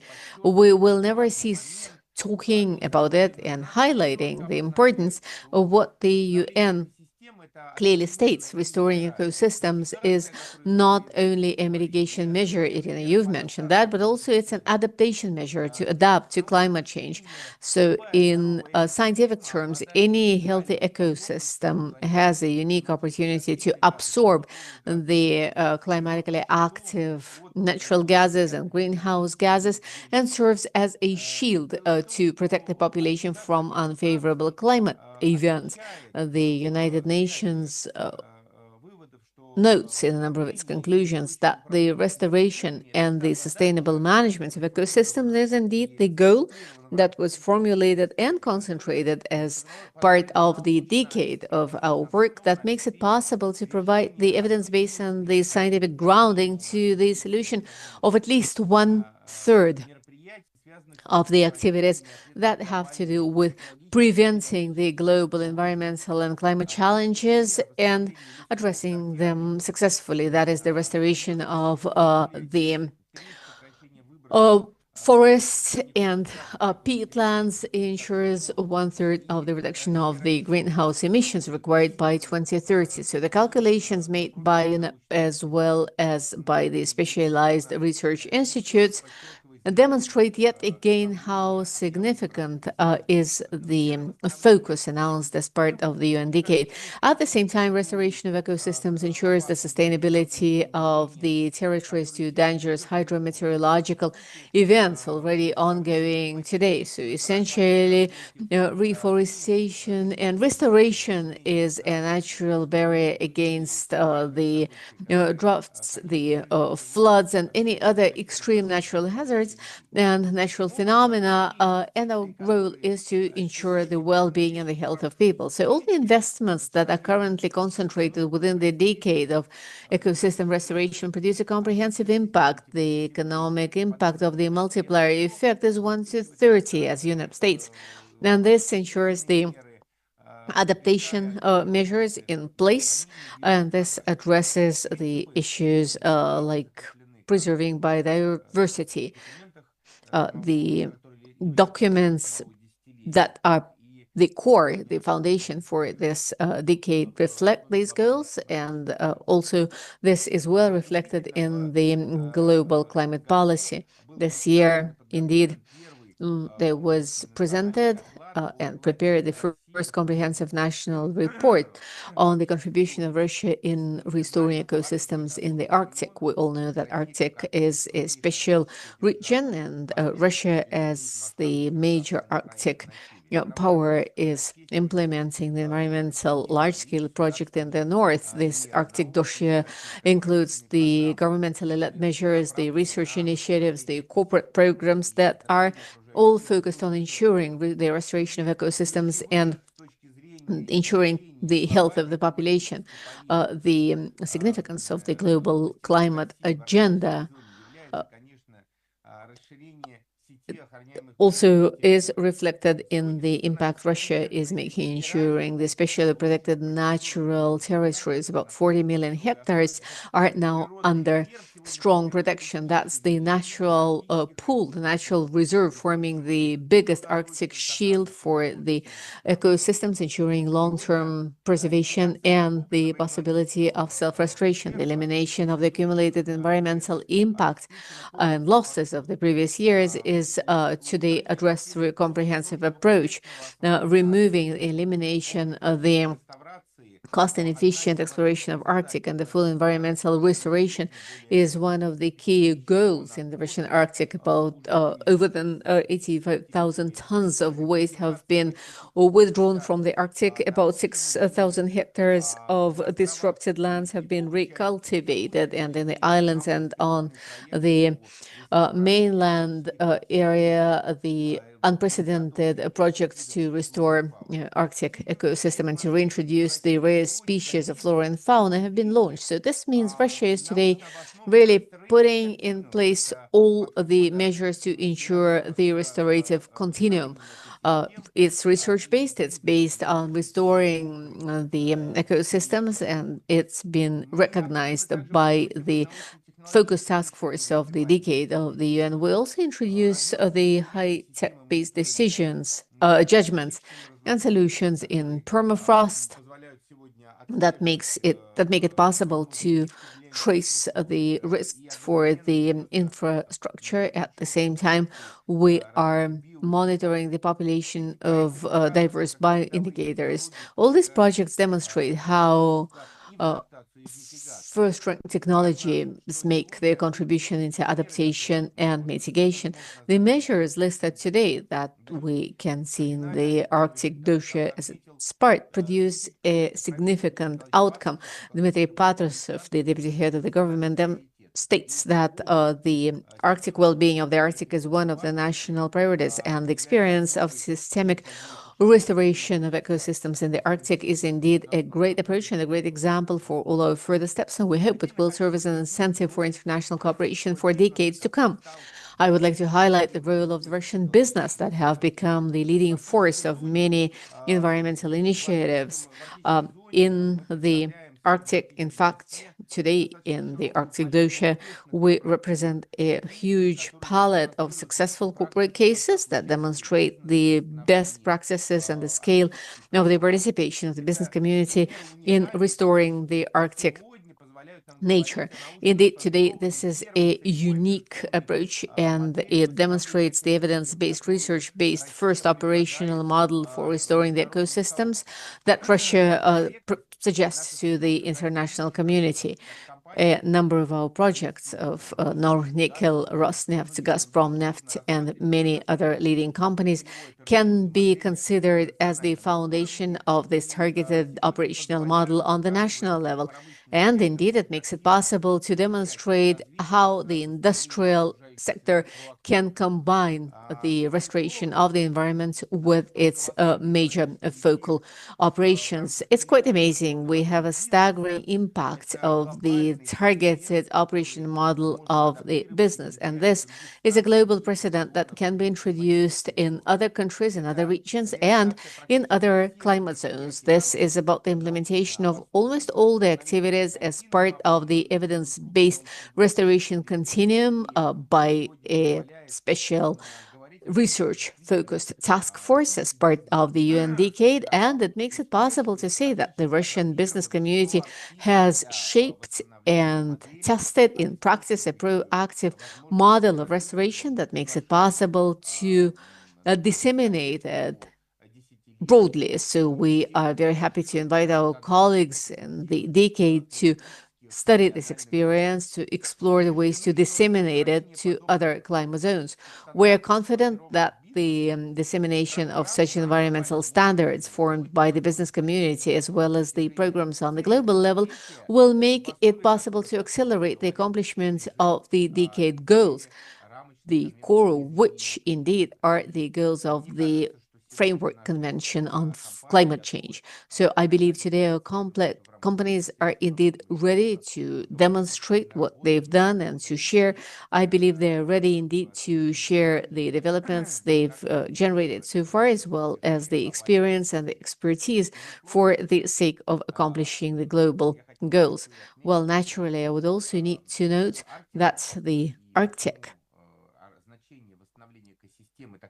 and the restoration of the ecosystem in the Arctic has become such an important part of the global goals that indeed cover the whole huge area and ensure the Russian leadership in accomplishing the global goals has planetary significance. The Arctic, well, you know, they say it's the kitchen of weather for the entire planet.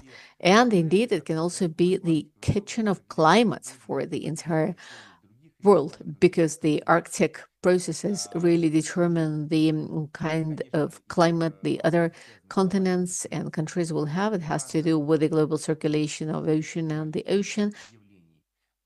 It's about cleanliness, it's about the frequency of extreme phenomena. So the restoration of the ecosystems in the Arctic is indeed fundamental, not only for restoring the balance on the regional level, but also it is the same core factor for the planetary restoration. And that's exactly why the business community, the academia, the NGOs, the regional and national authorities alike today really have some unique competence and understanding of how we can ensure this unique natural potential, how we can restore it, and make it possible to accelerate the pace of this restoration that in the area that today ensures the 10% of the well-being of the land. So we are today committed fully to the Paris Agreement, to their global initiatives. And indeed, I would like to invite all the states and all the stakeholders to join the restoration generation and to jointly ensure the sustainable future in which restoration of ecosystems will be a foundation for safety, security, quality of life, and for our response to climate change in the entire world. Thank you very much, Vladimir. I have listened to your presentation on, in particular, to your focus on the fact that the Arctic is the kitchen for the climate of the entire world.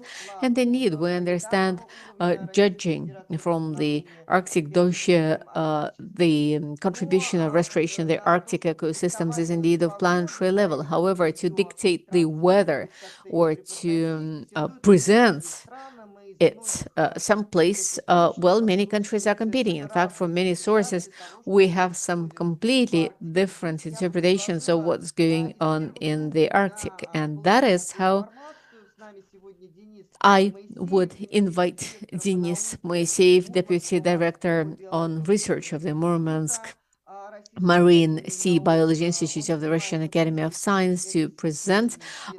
He works on comprehensive ecosystem research into the Arctic seas, and he certainly has his own view on what's going on in the Arctic today, and to what extent the alert notifications we are hearing are indeed reliable, coming from different sites and places, and Russia is not the only country making this statement.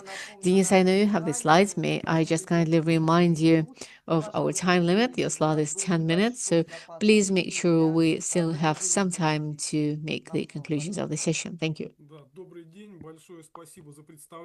Thank you so much for introducing me. You can see my presentation now, can you? Yes, absolutely. Thank you. Well, indeed, at the Murmansk Marine Biological Institute of the Russian Academy of Sciences, we've been working on a complex, comprehensive ecosystem research of the Arctic seas for a long time, led by the deputy head of the Russian Academy of Sciences, academician Gennady Matyashov. So we clearly have accumulated quite a lot of conclusions. But in this session, I will just demonstrate a few things that may be quite obvious, but may not be all that known, and they certainly deserve our attention. So, taking the map from the open sources, the map of the meteorological stations across the world, it becomes quite clear that in the Arctic, as well as in the Antarctic region, we almost don't have them, right? So our data on climate and the weather are completely baseless, because above the North Polar Circle, the stations are only available on the seashore of the archipelagos. In open sea, we essentially don't have them. It's sporadic observations. So in order to get good information and reliable information, we really need to increase the number of these stations to get more data, to put them into the good models, and to make good predictions and forecasts. Now, what's going on in the sea and in the ocean? Now, here we see the oceanography observation stations spanning from 1810 to 2001. That's about 500,000 stations. Well, like with the weather observation and prediction stations in the Arctic pool that is to the north of the archipelagos, there are essentially no stations, and they have not emerged. Right now, we only have the ice resistance sea platform, the North Pole, it's called. It's in the 89th degree right now, not far from the Russian North Pole. It gets the information on the atmosphere and on an ocean, but the entire research community should have more observation stations like this in order to get the real data of what's going on there, because the polar night has already started in higher latitudes, so in the visible infrared range, the satellites can no longer see anything. So this data can only be collected by contact. Now, what's going on in the sun? A group of geophysicists have created a model which nicely matches the earlier glacier periods, and we see that right now we're close to the minimum, and in the nearest future we're going to have the least solar activity that, by their predictions, can bring down the land temperature by 2 to 4 degrees, although we're now in the warm cycle that is also accompanied by the emissions of the greenhouse gases. So this process is ongoing, and we ought to remember it as well. So today we have in the world some stabilizing factors in terms of the climate. The factors that stabilize the climate, that's the Antarctica, as the kitchen of the weather. Indeed, it is the case. And in the first place, it's the Antarctica, because this is where we have the most ice and snow. Well, these are estimates, of course, but in the relative format, they are quite compatible. In Antarctica, we have about 30 million cubic kilometers of ice with the ice shell. Now, in Greenland, it's far less. In the glaciers, in the mountains, it's even less than that. And if you consider the specific methodologies of calculation for the northern ice, the figures will be even less. So in Greenland and in the Antarctic, we have this number, but they are going to be the ones that really stabilize the global climatic system.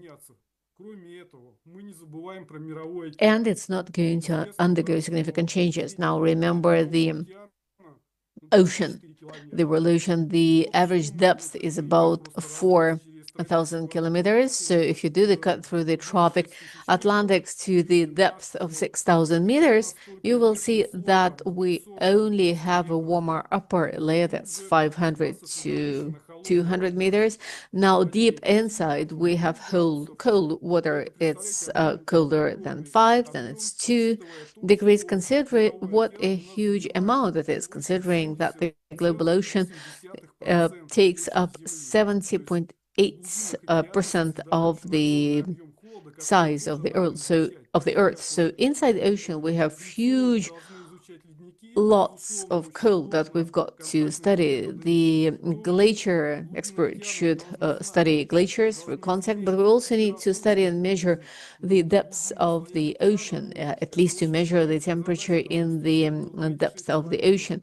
I mean, that is very difficult to take one measurement in this depth. It only takes like up to 6 hours in just one spot, but you've got to have lots and lots of spots like this. Now, moving on to the living organisms of the ecosystem, as we are now in the warm climate cycle.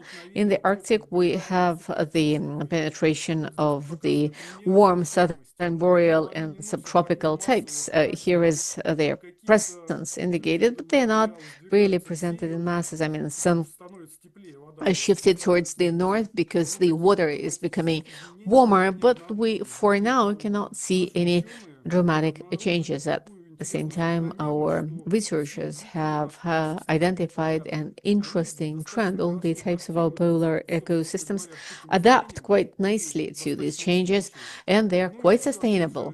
Well, again, as the polar night has started,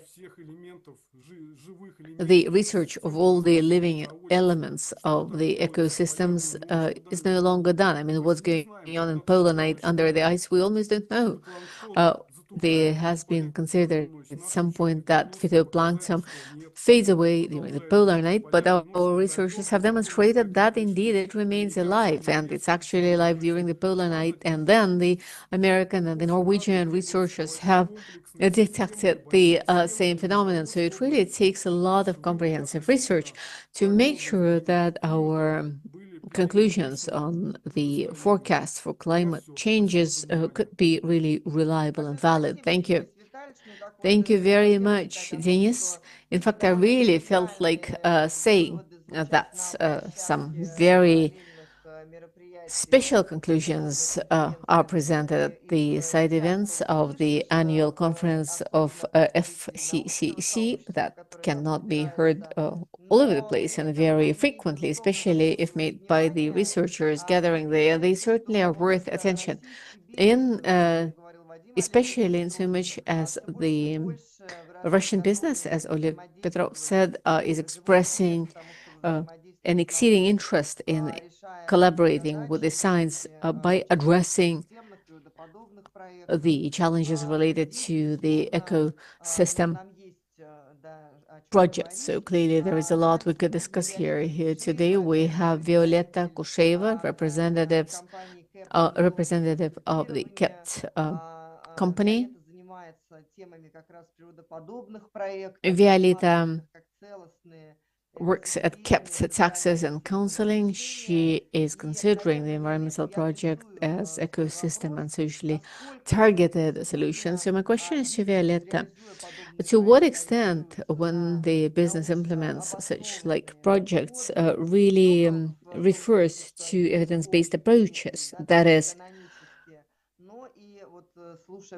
not only in terms of there being the standard conventional approaches, but also because new data are emerging. So in no way do we actually stand still or are suspended. In many ways, we actually outdo many in terms of the speed. So our business is clearly keeping up with the mainstream areas of the nature-based projects implemented across the world. Or have you selected just a few niches that you identify as the most promising ones, and oftentimes we in fact do not disregard completely the other opportunities in our focus area? Hello, colleagues. Can you see my presentation? Yes, could you please show it on large screen to us? Thank you. Yes, we can now see the full screen. I'm very pleased to be continuing our session, and I would like to cast more light on the aspects you have mentioned regarding the positive ecosystem and social and economic impact of the nature-based projects, and how the business community can rely on the research data and how it already is relying on them. I am going to focus on the key facts and insights that we have arrived at as part of our research and study in this area, and I would talk about the extra additional benefits the projects and ecosystems have in addition to preventing climate change, which we're discussing every year anyway. So indeed, it is no secret to anyone that lately, like Vadim was saying, the significance of climate risks is growing, and the losses due to the extreme hydrometeorological phenomena and events growing, and the need for the funding is not supported by the current funding availability, and clearly the funding is dragging behind significantly compared to the needs. So the importance of ecosystem solutions and adaptation to climate is critical on the global level as well. 54% of the countries note that the nature-based and climate-oriented solutions are important for ensuring the climate sustainability, including the strategies for adaptation. At the same time, on the regional level in Russia, we can see that the ecosystem solutions and adaptation are already relevant today in the regional plans on adaptation. We already have such solutions as for instance, the cleaning of the river beds, the cleaning and the rehabilitation of the water objects in Arkhangelsk region, in Krasnoyarsk region. In the Kurgansk region, for instance, we see the projects to restore and conserve the biodiversity. Also, reforestation, restoration of forests projects are underway in Krasnodar and Stavropol region, in Kaluga and Nizhny Novgorod regions, as well as in the others. So indeed, this subject is very relevant on all the levels, starting with the global one and down to the regional and the corporate levels. However, at the same time, the adaptation and the mitigation potential of the nature-based and climate projects are not fully used. This potential is still quite untapped. The opportunities and the prospects of the implementation of nature-based and climate-focused projects are available not only in the industries that really directly have to do with nature, like tourism or forestry and forestation. It is also true of the industries that traditionally are focused on technological solutions, like the construction, the energy, and the housing and communal services. Like, for instance, we could use as an example a case of using the used areas where they used to produce the raw materials for construction materials as the way to accumulate the flood water, the surface water, and to create the water objects. And based on them, we could have an impact of cutting down the intensity and the frequency of flooding.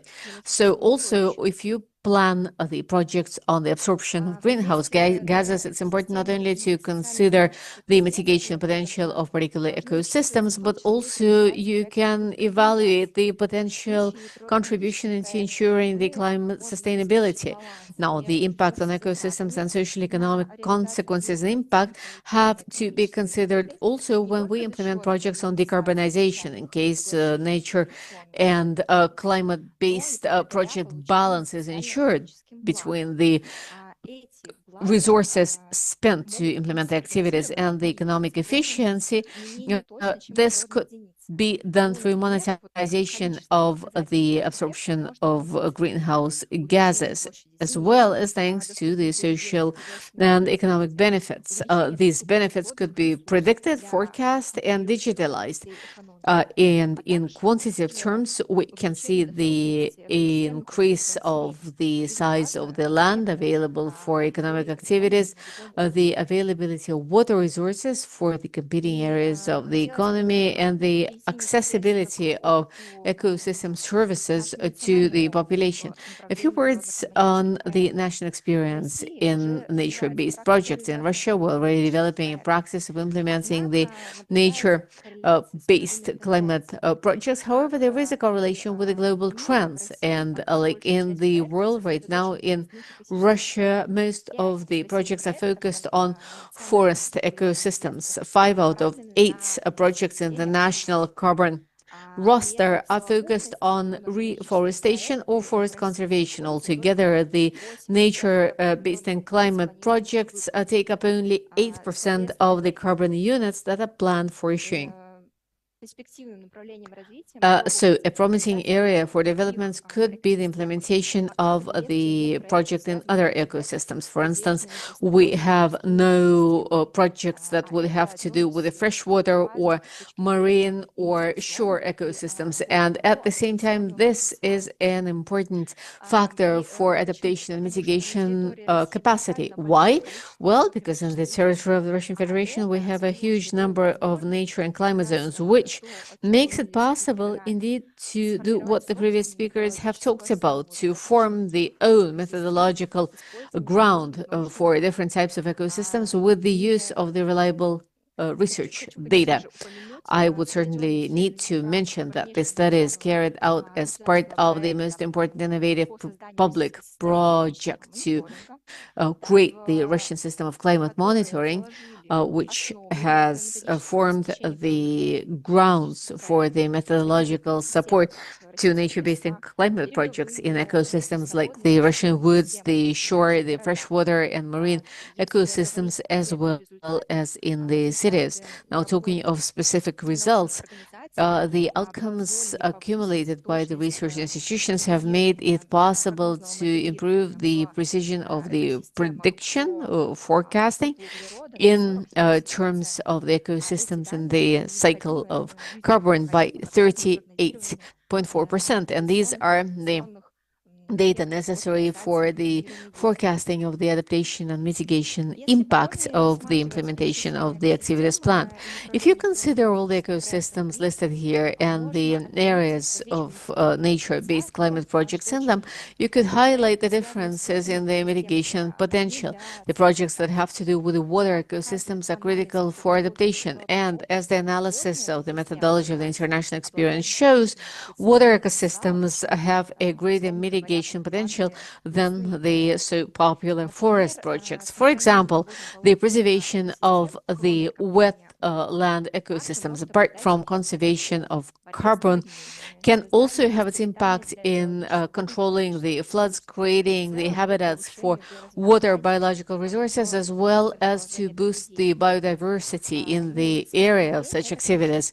Reforestation, of course, is one other important solution to work against desertification, the landscape erosion, and flood control. In addition, I would like to note the solutions that have not been reflected in my slides, but they are very important in terms of the sustainable development of urban ecosystem.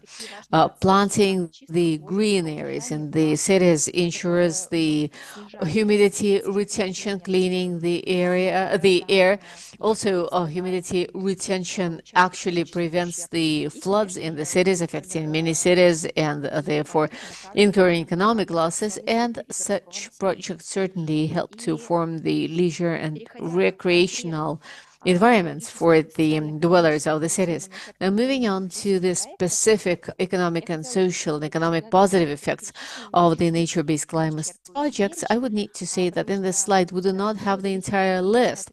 In fact, because everything depends on the particular characteristics of the region. However, in all the nature-based and climate solutions, we can see a visible synergy between the healthy ecosystems and the social and economic well-being of the population. This is not a new idea. The two things are truly related. But most importantly, it is manifested in supporting the quality and accessibility of ecosystem services. That's a notion that has come into use recently and is becoming more and more influential. Such ecosystem services can include improving access to clear water, air, the recreational services, and even the foods we buy. We ought to remember that any new project activities that have to do with the nature-based ecosystems create workplaces, which is an important social and economic factor for the local population. Adaptation is based on ecosystem solutions, and it is a contribution to the supply chain, which determine the social and economic well-being at all the levels of the society, from the local and the regional one to the global ones, because in contemporarily set up the supply chain indeed cover and affect the entire world. Well, to conclude from all that I have presented, I would note that in spite of the fact that a lot of attention is being given to nature-based climate-focused projects in terms of the strategic documents in Russia and elsewhere in other countries as well, like you've mentioned about the introduction to the adaptation plan, in effect, the implementation of such projects is still quite poor in terms of its coverage. So identifying and recording all the aspects of environmental and social and economic impact of natural and climate projects is important not only to ensure they do no harm, work where we prevent the negative impact on the community and the environment, but also it's important to shape the additional value of such projects, and as a result, it boosts their investment attractiveness potentially. We believe the contribution of such projects into the mitigation and the adaptation, alongside improving the quality of life, is indeed a unique advantage compared to the alternative and perhaps more standard, more conventional types of projects. Thank you very much for your attention. Thank you, Violetta. In fact, I've been listening to you with great attention to all your proposals, and I believe moving on from this very strategic, very research-based analytical generalization that was introduced in the first 3 to 4 presentations about our 3 and 4 speakers and moving on to the hands-on cases from different industries, I believe it would make sense to consider the following. You've been talking about the sustainable urban systems, for instance. You've been talking about the projects that are associated with them. They're all very positive, very nice. That's some additional greenery, for instance, although not always are the regulators happy about this, in particular with regard to the air pollution, air cleaning. In fact, there are examples whereby the business today has to get involved and to implement the ecosystem approaches to form the sustainable city economics, the successful city administration. I mean, it's not because we just want to have more green stuff in the city. No, it's because the climate has changed dramatically. And the water that has been mentioned is just coming from the sky, basically. So here I would like to give the floor to Olga Kalashnikova, head of the Environment and Ecology team of Severstal Management. It's a huge, diversified industrial business. But the experience Severstal has in what I've already mentioned, that is truly interesting in terms of the special way in which they cooperate with the local community, would be of great interest to me. And may I suggest our presenters from part 1 of the session, Natalia and Violetta, Vadim and Denis, could you kindly pay special attention to this presentation and also let us see what can be done to help business in this specific context. I mean, it's not about monetizing things, not even that. It's about considering and duly appreciating and assessing the contribution taking place just before our eyes as part of adaptation to the climate that's already changed. Thank you very much, colleagues. Thank you, Irina. Well, indeed, today I would like to talk with a hands-on case. Ours is a huge company. We do a lot in climate. We have the mitigation plan. We have the adaptation plan as well. And in fact, very recently, we finished our work on adaptation. But today we're talking about ecosystems, the climate, and the human being. So I just wanted to talk about how these three meet each other in this one case. Our company works a lot with the local communities. We have the enterprises in the cities where most of the population works. That's the city forming enterprise. So that's why our projects were developed as projects in the environment, in the ecology, and our focus on developing Kostomuksa or Cherepovets, for instance, focus on boosting sports, culture, and public health. From 2024, we started working with the regions and the cities on climate change. Our very first try was to collaborate with the Republic of Karelia as part of the project of the Agency of Social Initiatives to adapt the region to climate changes. So we did an interesting project here to use our metal constructions in the extreme north or far north regions in Russia. This project had a good development, and further on, as we signed the additional agreement with the Republic of Karelia consisting of 11 points, one of them indeed had to do with climate change and with adaptation. And indeed, this year we proposed a list of our climatically vulnerable objects into our national plan. I believe this is really important in terms of the case we're going to consider today. Also, from 2023, we've been cooperating with the Vologda region. We've had an agreement between the region and the company to research the flooding of the restoration of the water in the peated lands. So our role was to re-water the drained peatlands. Another one was to use our waste as ameliorating product for the sequestration in our carbon projects. This is an interesting case, and today I'm going to talk about the Great Cherepavets flow, as we call it. The Great Cherepavets flood on the 1st of September this year in 8 hours from 6 in the morning until the middle of the day.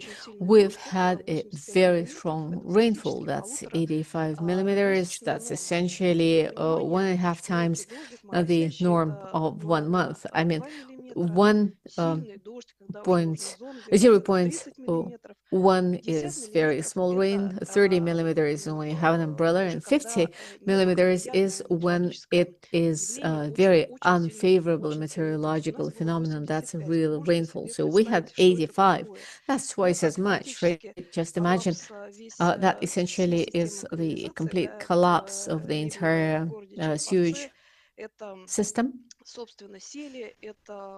It's the landslides, it's the traffic jams, the traffic changing its routes. The tram lines got blocked. The public transport had to change their routes. It had to bypass the usual track that follows. A new pump center had been launched 2 years ago for 35,000 cubic meters, and it failed. And in some areas, in particular in Zarychye, that was a real catastrophe. What was that? Well, we have a bridge over the Yakuba River. It did not work. The banks, the terraces crushed down. The garages suffered tremendously, were badly affected. We had a lot of car pools, vehicle garages in the water up to the steering wheel. Also, the garage pits were flooded as well, where the hardest is kept, where the Cherepavets dwellers keep the harvest products. Also, the food storages, the construction storages were badly affected.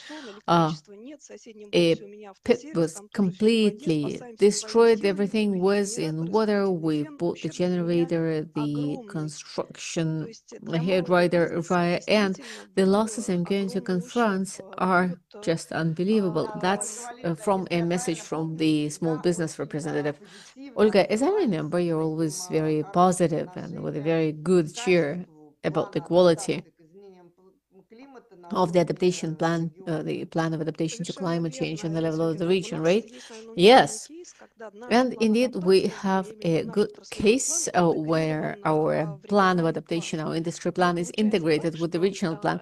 But it turns out there's cooperation between the region and the large business, but the small business and the medium-sized business is not part of this change, right?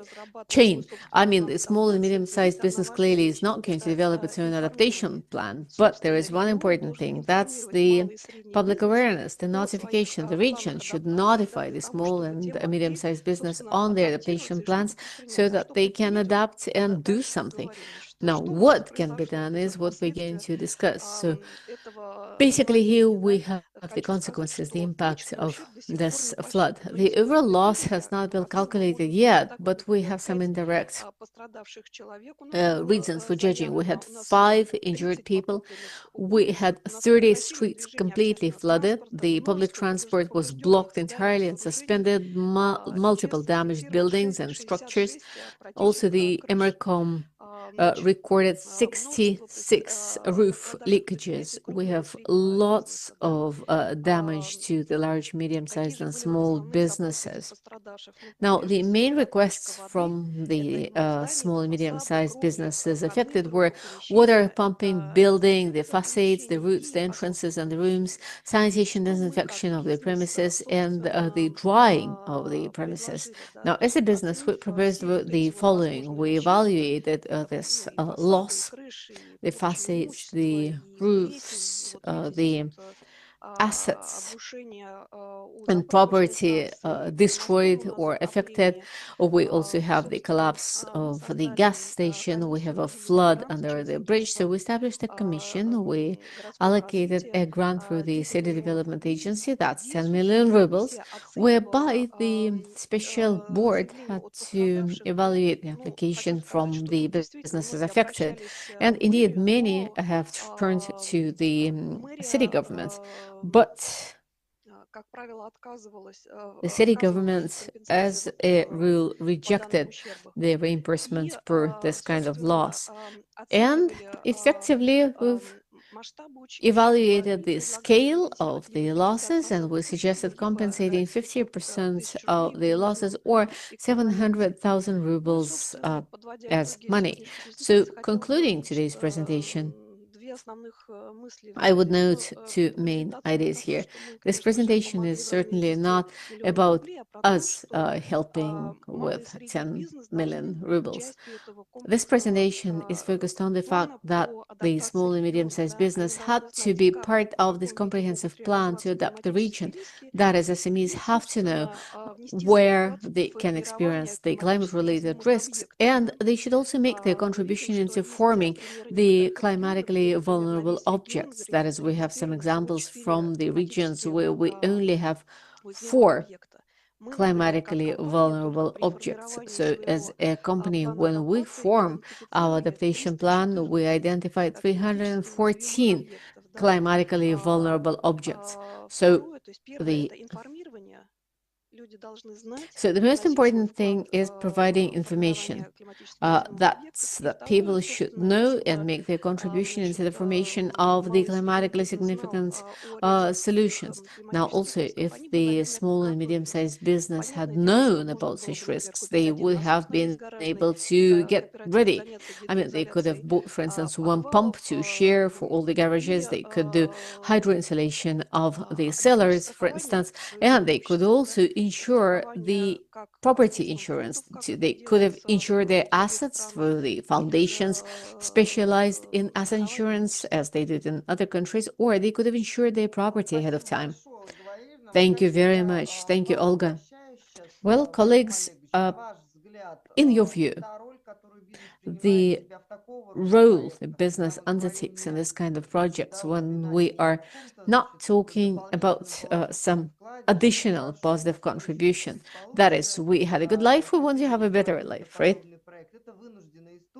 We want to implement nature-based projects. That's a whole different story. I mean, in many ways, this is where the business had to be compelled to face it. They may not have had their own adaptation plan. They've taken every measure to integrate their own plan with to integrate it into the regional adaptation plan, but due to the social impact of the natural hazards, they had to take up a lot of responsibility. Is this correct as an objective, and how could this contribution be considered by the regulator and by the state as part of the overall efforts made to adapt to climate change? Well, you see, as we're talking today, as we're talking about the role of the business community in promoting adaptation to climate change and ensuring the environmental ecological well-being of the territory of its presence, and when it forms the socially significant programs, the thing is, well, it's about the absence of uniformity, in particular in the UN system and in the reporting system. We're talking a lot about that today. You have a way to evaluate, assess the contribution, even as part of the decade of the UN. You can imagine how many things have not yet been considered by the global reporting and monitoring systems for the best models and the best practices. So I believe this indeed is quite an endless process. And In fact, since we have our Brazilian colleagues who came up with Maloca, the new digital platform in COP, this already demonstrates that we are moving towards bringing closer the best practices and the most promising stances. I believe this is how we could potentially resolve things. I'm always saying that the contribution to the regions of presence, that is, the regions of the presence of the business out there in the field that makes this business unique in the regions of its presence. These are the activities we really need to do because there is no way we can do without them. And I have a feeling that indeed the uniform interpretation of all the contributions available to date, and let me stress it all, as part of digitalization, we are seeing the digitalization of COP today, for instance. And I believe it really is very important that we bring together all these indicators, matrices. That is, it's important that all the massive bulk of data should be processed. And we've got to understand what's important for people, for the business, for their well-being. We need to understand what is important for the concept of sustainable development. Let me yet again ask a very quick question from Denis. To Denis, you as a representative of science working with the Arctic ecosystems, do you get involved in the development of the adaptation plans of the region? What's your view? How do you assess them? How do you assess the quality? I mean, how are you engaged in assessing the quality? Well, almost never. And this indeed is where we ought to cooperate, because the business community and the authorities should indeed ensure great interaction with the representatives of the research community. It would be great to be asked our expert evaluation and assessment. It would be great to be able to contribute our ideas on where we should invest most of the efforts and what's worth it, really, because oftentimes, the media report on Gulf Stream changing the temperature. So here comes out a loud shout from the media, and people start doing something. Indeed, yeah, exactly, like several years ago. Yes, so when it resonates, when it becomes a buzz proposed by the media, everybody turns to us and asks, is this true? Is this really so? But it's only when extraordinary things happen. But we've got to cooperate on some regular basis. We've done 2 conferences. They're all online. They're available online. So please do make sure you just turn to these resources, because all this interaction has to be horizontal and very, very transparent, because only that way we could indeed exchange information. Well, the great experience you have right now, that's available now when the entire world just freezes listening to the news from the research and scientific conferences. This is amazing. Is that not the communication channel for all the global science and research, for the Russian science and research, where you could even debunk some myths, some stereotypes, right? Where you could make some covert, indirect statements? This really is happening. Now, I would like to give the floor to Yuri Fursi, Director General of the Center for Technologies for Sustainable Development. We have just been talking about how should or should not the business to find an agreement with the state, with the government, regarding the impact of its activities focused on adapting to the climate that's already changed, not only to the changes going on right now, here and now. I believe Yuri has quite a few things he could share with us, with his experience in the development and implementation of climate projects for re-wetting of drained temperate peatlands. So it's about how the business community could consider mutually not only the negative but also the positive impact of such projects. I believe these are very rare one-off examples that certainly need more attention and can be disseminated and replicated. Thank you. The floor goes to Yuri. Thank you so much. Thank you for introducing me. In the first place, I would like to thank the national network of the Global Compact in Russia for their support. Thank you for your great organization of this event. It's been 3 years we've been presenting in the venues, the forum of the Climate Summit. This time we're doing it online. And of course, you guys are doing a huge amount of work, and thank you so much. That's very good. Irina has already mentioned a few things, but the key words here, and I am Director General, is CEO of the Center for Sustainable Development Technologies company. That's the only company in Russia that does climate development. That is, we develop and implement the climate projects for rewetting of drained peatlands. So we are based in Tver, and the key focus for us is the development of nature-based and climate projects, and we develop the methodological foundation basis based on which these projects are implemented. The projects themselves are quite complex because that's where science and business meet. We interact with lots of research institutions, the academic institutions, in terms of attracting the scientists as well as to develop our staff, because as you know, finding good prepared staff is difficult these days, so we grow the students to work on natural and climate projects who would have the right competences and information. I've talked about methodology, and that was not a random statement. Methodology is one of the key aspects of our work. We are the authors of the Russian National Methodology for Rewetting Drained Peatlands, registered in 2023. And indeed, the project I'm going to present today has been implemented under the national methodology. Also, we're working very closely on the international track with the global register for the global sound, the Global Carbon Council, GCC. We signed an agreement with them in August last year. So upon their request, commissioned by them and jointly with them, we have developed the methodology of GCC for wetting the drained peatlands that would make it possible to do it in Russia, but also to register these projects abroad. So the company is going to be registered in the national register or in the international one. Well, I am pretty confident you are well aware of this challenge. Let me just say a few words to make it clear why we're talking about peatlands in Russia. That is, why are they mainly talking about the forest, but these days we're also talking about peatlands in Russia.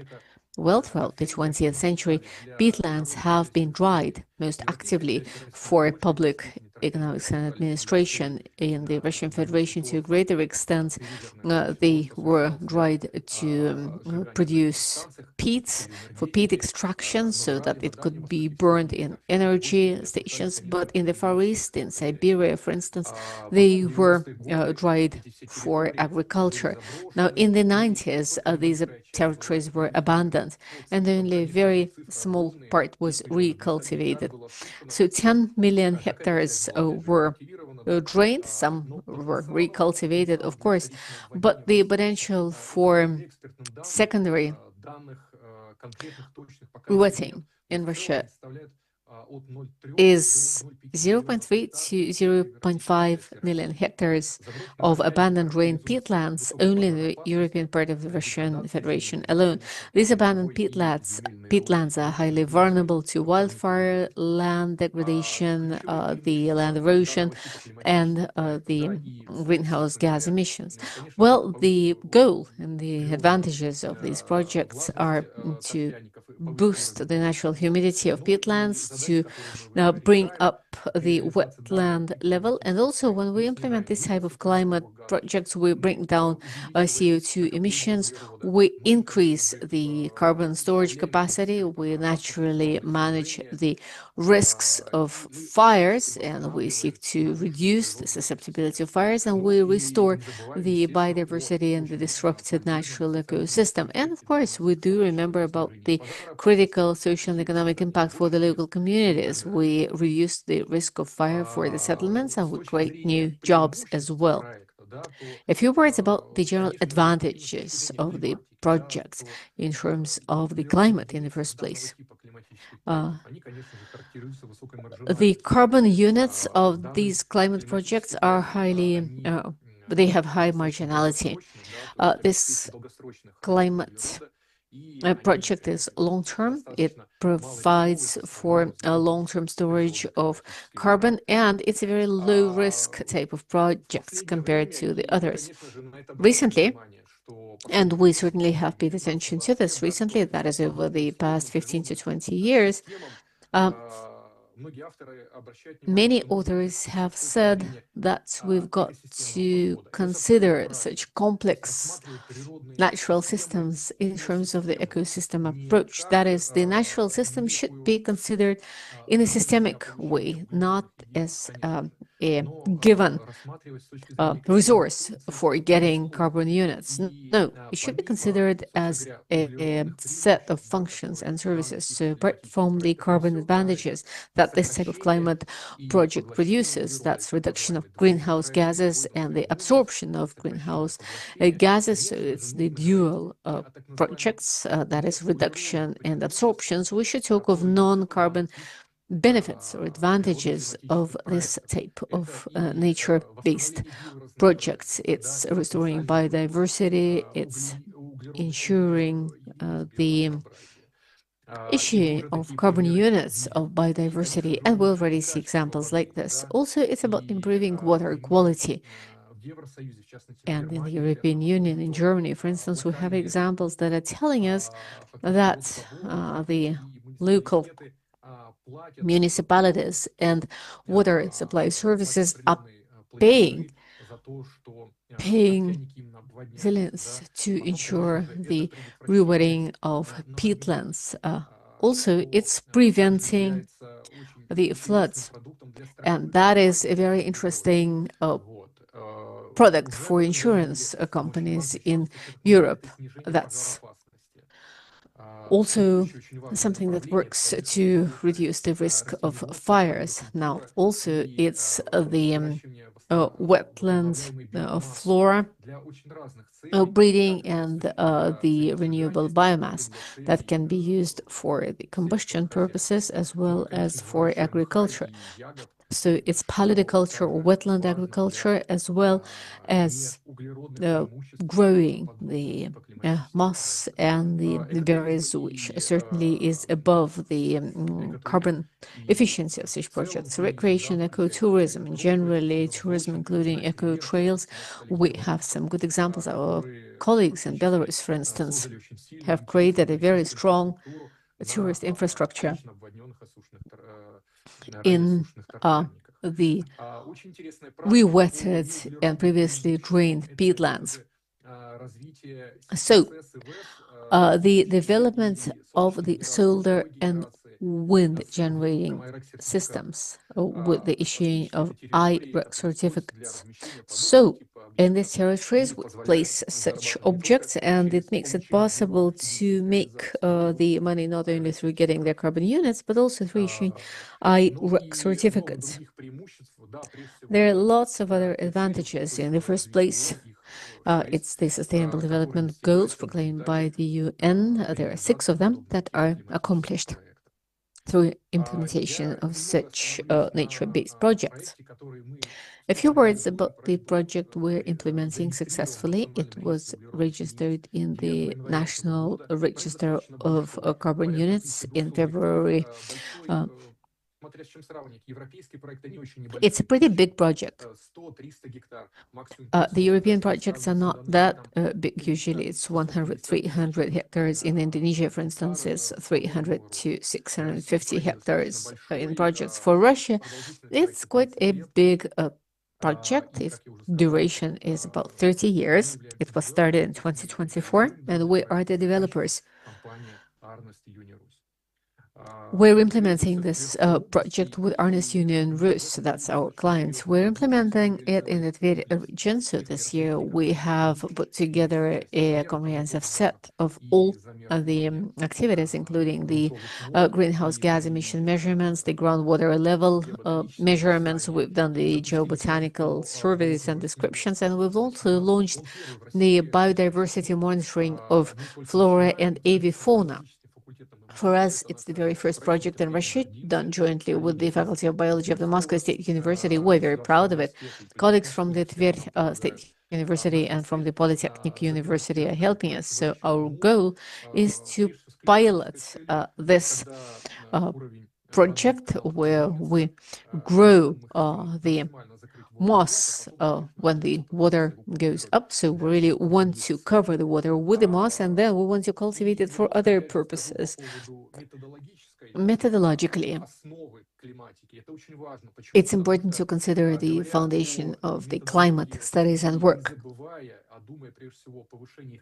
Talking of methodology and thinking of improving the quality and ensuring the quality in the first place, we certainly consider the main goal, that is the recognition of the Russian carbon units on the international level. Well, of course, we consider this through many international mechanisms, and improving the quality continuously, the developments of the methodology, of the national methodology, as well as of the international methodology is critical. So right now, methodology is undergoing some changes, some minor changes. It's being standardized. This work has already been almost completed. The standard is going to be passed in late December or in the early quarter next year. So again, a lot of work is being done here, and I've said a few words about the international track. Last week, on the 5th of November, a very important event took place. The methodology developed by the Russians made it to the international register, which makes it possible to already implement the climate and nature-based projects in Russia on the international level. Thank you. Thanks very much. Well, colleagues, we really want to congratulate this project on this very important step. And since you have listed this very important number of steps in this eco approach, and there are the social ones and not only the environmental and the climatic ones, my question would be to Violetta. Why do you think such projects, beautifully described by Yuri, are still looking so exotic for the Russian business? And I'm also asking this question to Olga as well, because I know you most carefully have considered this kind of projects. What are the restraints? What's the obstacle? What's the barrier that keeps the Russian business away from going into such projects, considering the fact that there are lots of social benefits to these projects? I believe in terms of the nature-based projects, especially in terms of rewetting the peatlands and considering the forests as well and other water ecosystems, a significant area for development, let me call it this way without being negative, is forming clear mechanisms of funding to such projects, because business is always about some clear economic efficiency, clear economic outcome. As long as we don't have in place a mechanism to assess the clear economic benefits in terms of the loss prevented, for instance. Okay, you can find it in the international methodologies and see how it's described there. But until we have the positive impact clear to the economy, it's going to be very difficult to explain to the business why they ought to invest this money right now, while at this very moment, they can have some completely different priorities as a company. It's about the risk-oriented approaches, and it's about the implementation of risk-oriented approaches in the planning such activities, considering the clear mechanisms of assessment and evaluation, considering the impacts the investor can harvest in the future. I think it's going to be clearer to the business why they should be involved in this area if you have more explanatory figures. And also, I would like to support Yuri with regard to the units of biodiversity. That actually, no, sorry, not the units of biodiversity, it's the units of nature. This actually is one of the ways for the business to monetize the ecosystemic and natural impact. Would you agree, or do you have your own point of view? Well, Irina, I agree. And indeed, the carbon units are good quality and they come out in big amounts, but there is one restriction. How much does it cost to get a carbon unit like this? So when there is no market for carbon units, they come out very expensive. Also, there are difficulties that have to do with the forestry code and with renting the agricultural lands like this. That is, you have the zero rental agreement, that's one story. Now, if you pay more rents, it affects the cost of the carbon units, of course. And also the locals tend to be very skeptical, and I would not ignore this. Thank you. Well, indeed, we're now coming closer to the economic value of ecosystem services. Alexander Klavint, student of the Moscow State Institute for International Relations of the Ministry of Foreign Affairs. See, our session includes the representative of the younger generation of researchers. Thank you very much to Alexander for joining us, for sharing his considerations, and let me call on all the participants on this session. Once we familiarized ourselves with the conclusions made by Alexander regarding the economic value of the ecosystem services, could we all do a round of discussion? I just don't want to get everyone to focus only on monetization, which is a subject I really love, but it would be great to see what could be yet another incentive for the business and how we could consider this value and what would be the right way to attract the attention of the business that still doubts the significance of this approach to implementing this project. Alexander, you have the floor. Hello, dear colleagues. Thank you very much for giving me an opportunity to present my research at this very significant international event. And I believe it's going to be a very serious step for me in developing this agenda. And I'm sure I will get the kind of feedback that will add more energy into my work, and that will feel really great for doing socially significant environmental things, as I do in my work.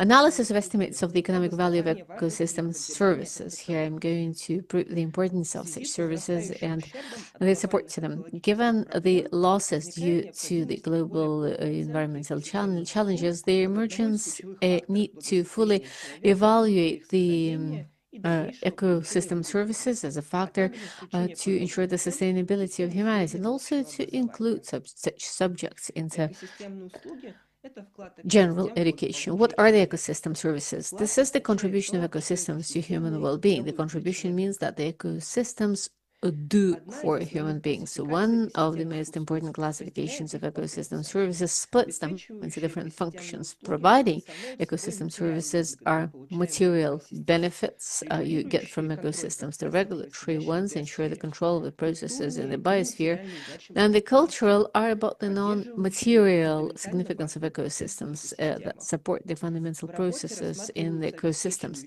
In my work, I consider the providing ecosystem services with the specification of whether they're biotic or biophysical. My goal was to consider the economic assessment and evaluation of ecosystem services in relation to Russia and to compare them with the global data. My objectives were to compare the economic estimates of ecosystem services in Russia with the international data, to calculate the average economic value of providing ecosystem services in Europe and Asia. And here, the assessments are indeed the main product of my work, and to determine some characteristics of the ecosystem services that would make it possible and easier to work with such ecosystem services. In order to determine the ecosystem services that I consider in my work, I use the International Classification of Ecosystem Services as one of the simplest ones, and as the one that was recognized by the United Nations. To calculate the economic value, I used the database for the analysis of ecosystem services, and here we have the data site for this. Here you see the database. You can do the sorting by many indicators, and also another slide as an indicator of how much information you can get per every assessment of ecosystem services, every specific one, and how great is the detail in which you can study the benefits and the properties of ecosystems. Now, to facilitate my work, I put together a table that includes the ecosystem services, including the economic value in rubles per hectare per year, the likelihood of the owners, the beneficiaries, the role of the owners, the market value, and the special services required to sustain the ecosystem services. Here you have the economic value, as I got it from the database for each of the services to calculate the average value. So we see here that the different ecosystem services have been researched in different degrees. That makes it possible for the research community to prioritize the research into ecosystem services. Here we have the economic value of each of the services, and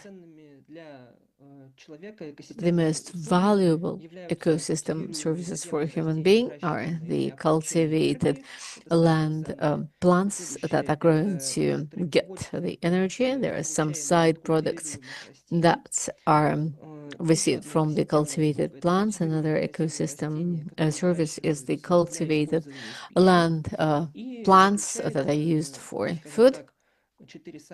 And also, we have the wild animals used for food, for materials, or to produce energy.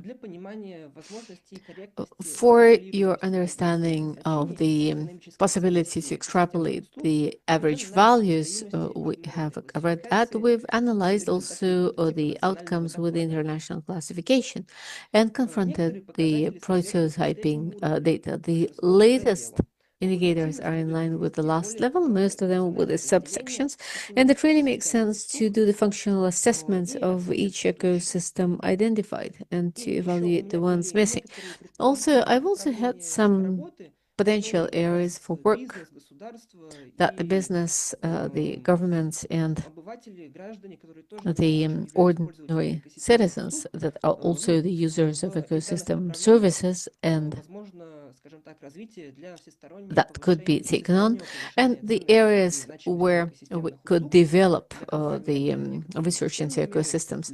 For the companies, it's some systemic measures. For the governments, it's the comprehensive evaluation of natural capital. And for the citizens, it's the participation and the full awareness of this issue. To conclude, I would note that the research carried out identified the great economic efficiency of supporting sustaining ecosystem services. This information can be useful for the environmental business cooperating or at least interacting with ecosystems. Thank you. Thank you.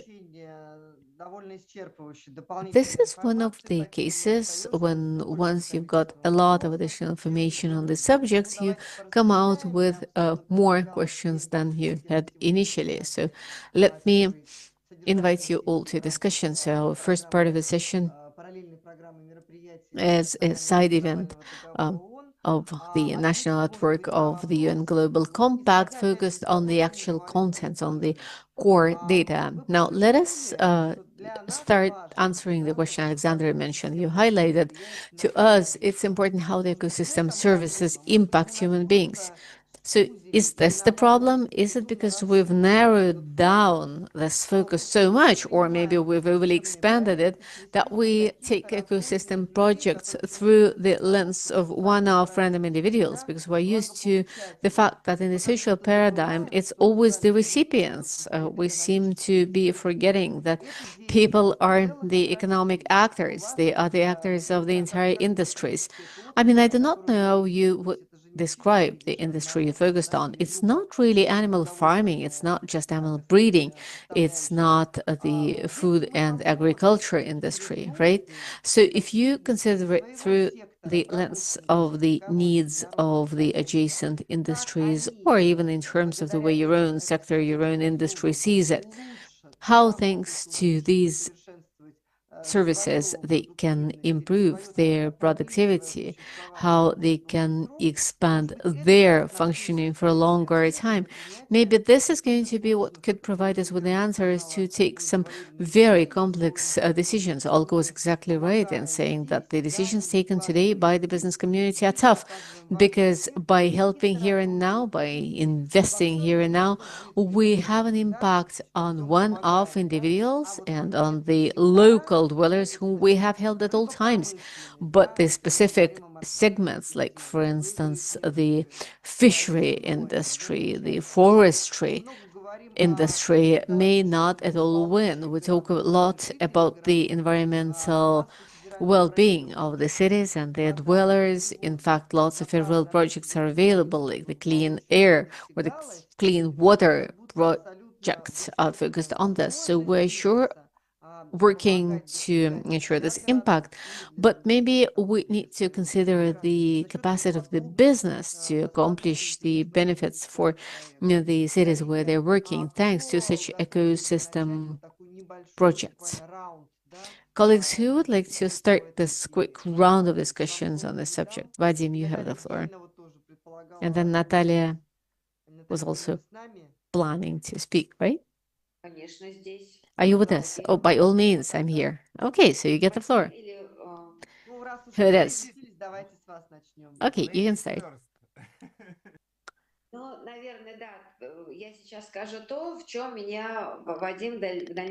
Okay, let me say a few words. Vadim will support me on. We are now celebrating the 30th anniversary of the Party Conference, of the Parisian Agreement, and the Conference of Sustainable Development decade, right? So we're talking about the climate, the comprehensive coverage of socially oriented environmental approaches. So we're talking about the connection of all the climate impact on the ecosystems and the social well-being of the human beings, right? And on the economy. So we clearly have to pay attention to the fact that in 10 years' time that have gone by since the Paris Agreement was passed and its decade of the Sustainable Development Goals, a huge leap forth has been made. I mean, it's not sufficient as a leap. The progress has not been sufficient, and yet a lot has been done. And at the same time, in the Sustainable Development Goals, we still have the indicators on the city well-being, on poverty control, on public health, which do not cover duly and fully the climate impact.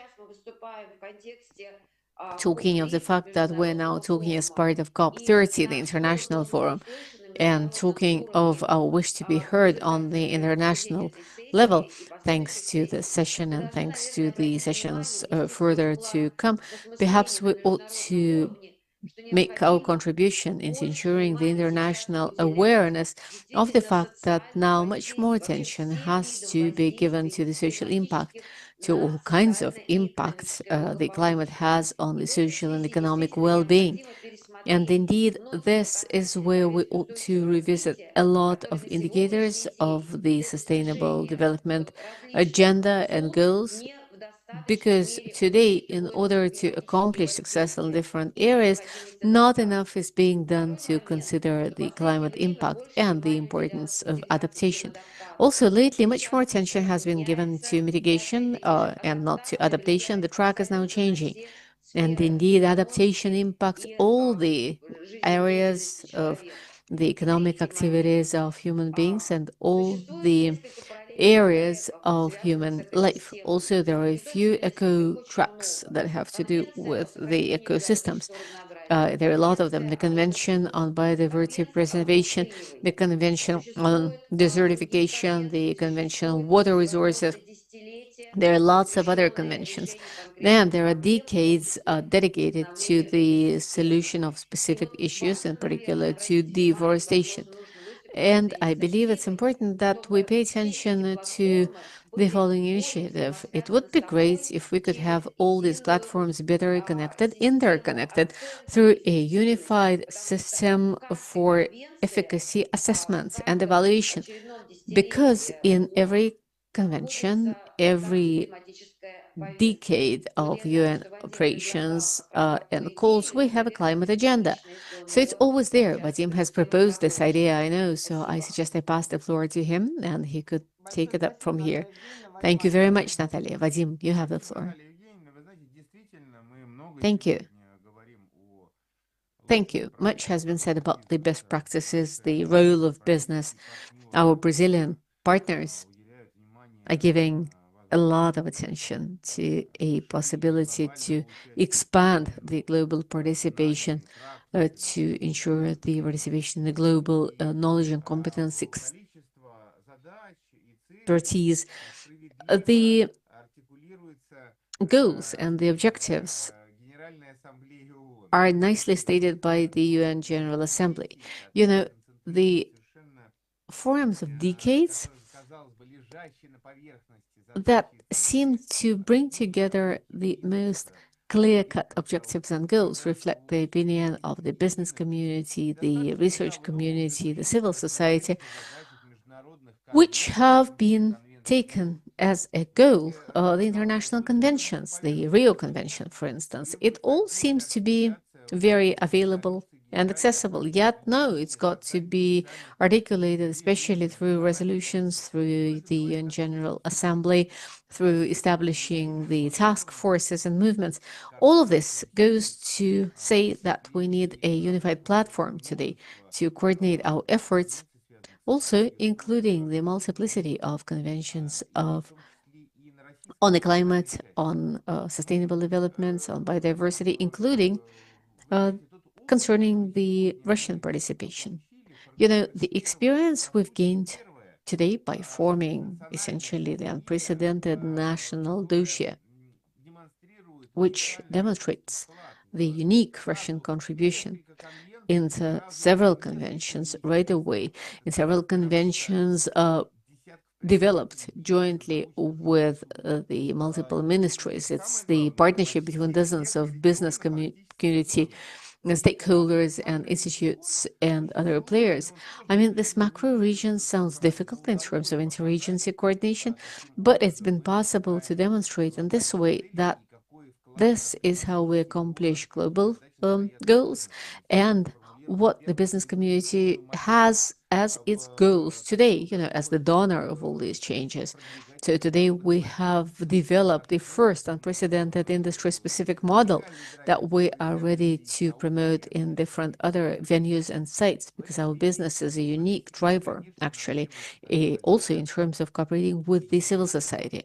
So by all means, here we need a platform that will bring us all together, and I'm very grateful to the National Network of Global Compact, to the Alliance, to the scientific community, to everyone who is ready today to turn to each other to demonstrate the best practices and experience to win the global climate-related challenges. So it's important to share these solutions, to share this approach, and we should not be afraid of using our experience, competences, and knowledge to address specific goals and to make the real things we ought to be pushing forth. So as part of this session, could we kindly set this goal for all of us? That is to formulate a concept of a unified platform that would make it possible to bring together all the landmark conventions, and that will make it possible to share practices and to explain our contribution in very different areas and industries. Thank you very much, Vadim. It's difficult to continue the session after you, because this sounded very conclusive, but we're not rounding it up yet. So the floor goes to Denis, and we go back to this question because it looks like we've been planning to talk about the social approaches, about the climate, the ecosystem-based approaches. And Yuri actually nicely said that there are some carbon-related and carbon-unrelated benefits, advantages of the ecosystem-based approaches. Yet, my question would be whether we want to shift our focus to the economy and to the different industries that may need our attention, and therefore we could discuss how this cooperation with the participation of the business and the research community could indeed impact the future of these industries. Denis, you have the floor. Thank you. Thank you very much. Actually,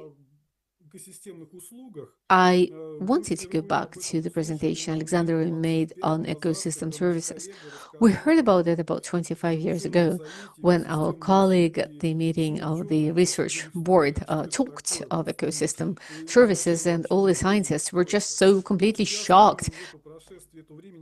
They did not at all make it out. They did not understand what she was talking about. Now some time has gone by and we have a much better understanding of what ecosystem services are all about.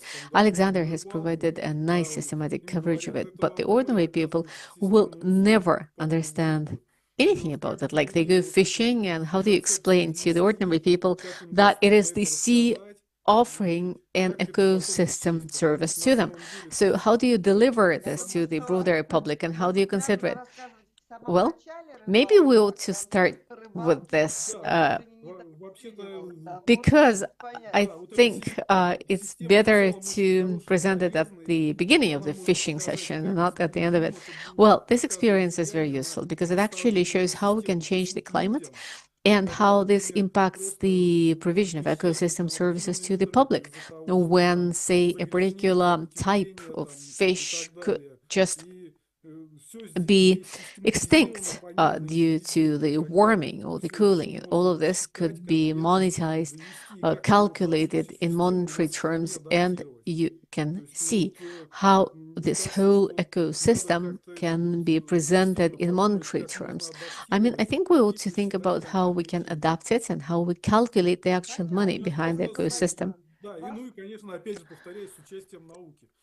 And of course, it's got to be evidence-based and research-based. It's important that we involve the research community so that they can do the calculation and demonstrate all of this. Thank you. Thank you so much. Yes, your take on it is quite clear. Olga, the floor goes to business. So out of all the projects we have heard about, essentially, and I always find myself thinking this, ecosystem projects look like a postponed recultivation, like the cleaning up, following the activities of the previous generations in the culture, in energy, and the rest of it. The Clean Country, a huge federal project mentioned here before. Essentially, it's cleaning up.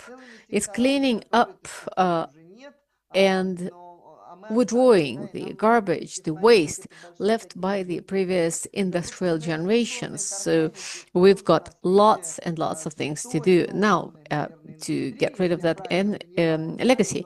And also, in fact, the drained peatlands are also the legacy left to us by the previous generation. So right now we've got to find who is responsible, who is going to be responsible for restoring this balance. Now, do you think this approach is valid? Do you think it helps getting the business community into it, or should we start on the regulatory side? Should we see how we can explain it to the regulator and how the regulator should consider the contribution of those who are doing this?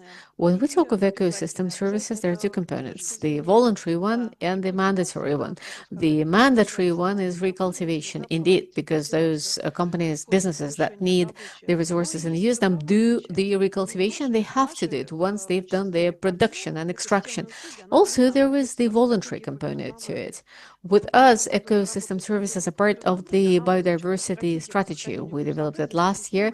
So it's a strategy to preserve biodiversity, the ecosystem, and ecosystem services. And this includes the development of the eco trails, creating the leisure and the recreational zones for tourists, public awareness and educational activities. So it's lots and lots of voluntary activities to engage in.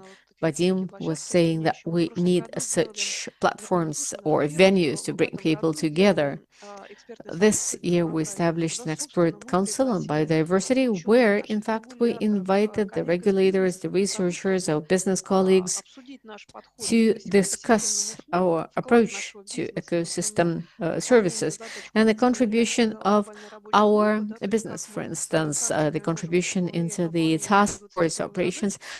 For instance, how with our practices we can impact the delivery upon the 23 objectives, and how we could take a different look at the ecosystem services, because we used to have biodiversity separated from the climate. How do you marry them? How do you match the two? This, to us, is one of the main goals and objectives.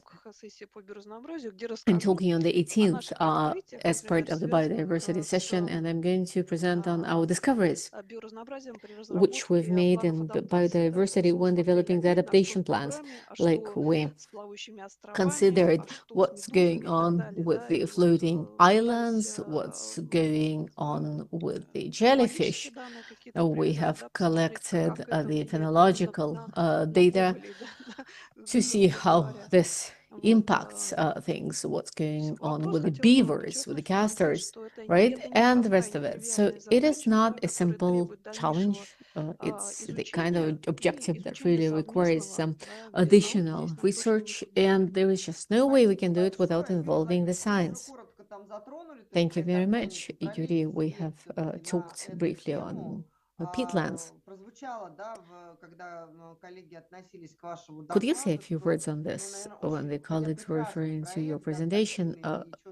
Albeit this is a beautiful project with some very clear biocarbon advantages. It's really difficult to sell it to the business, and clearly this industry where it belonged is no longer there, it's in existence.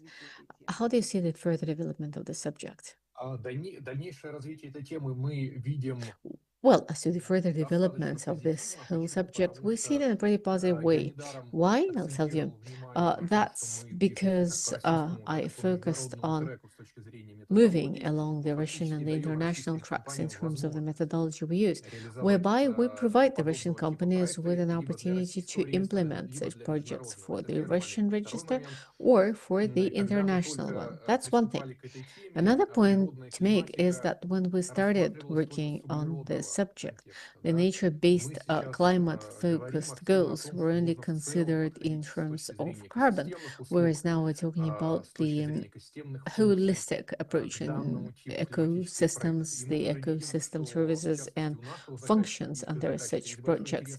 And we can see that our clients has a lot of interest, not that much in the carbon, but it's about the access to other good options for them. The wildly growing plants they use for cosmetics, or growing the berries and the herbs they use for foods, the food production, creating the tourist infrastructure. So it's a matter of creating a comprehensive approach, and it's also an approach to monetization of this type of projects in terms of carbon as well as in terms of non-carbon related benefits. Because let's talk frankly, any investor, any client is there to count the money. So the goal of the business is to make the money, right?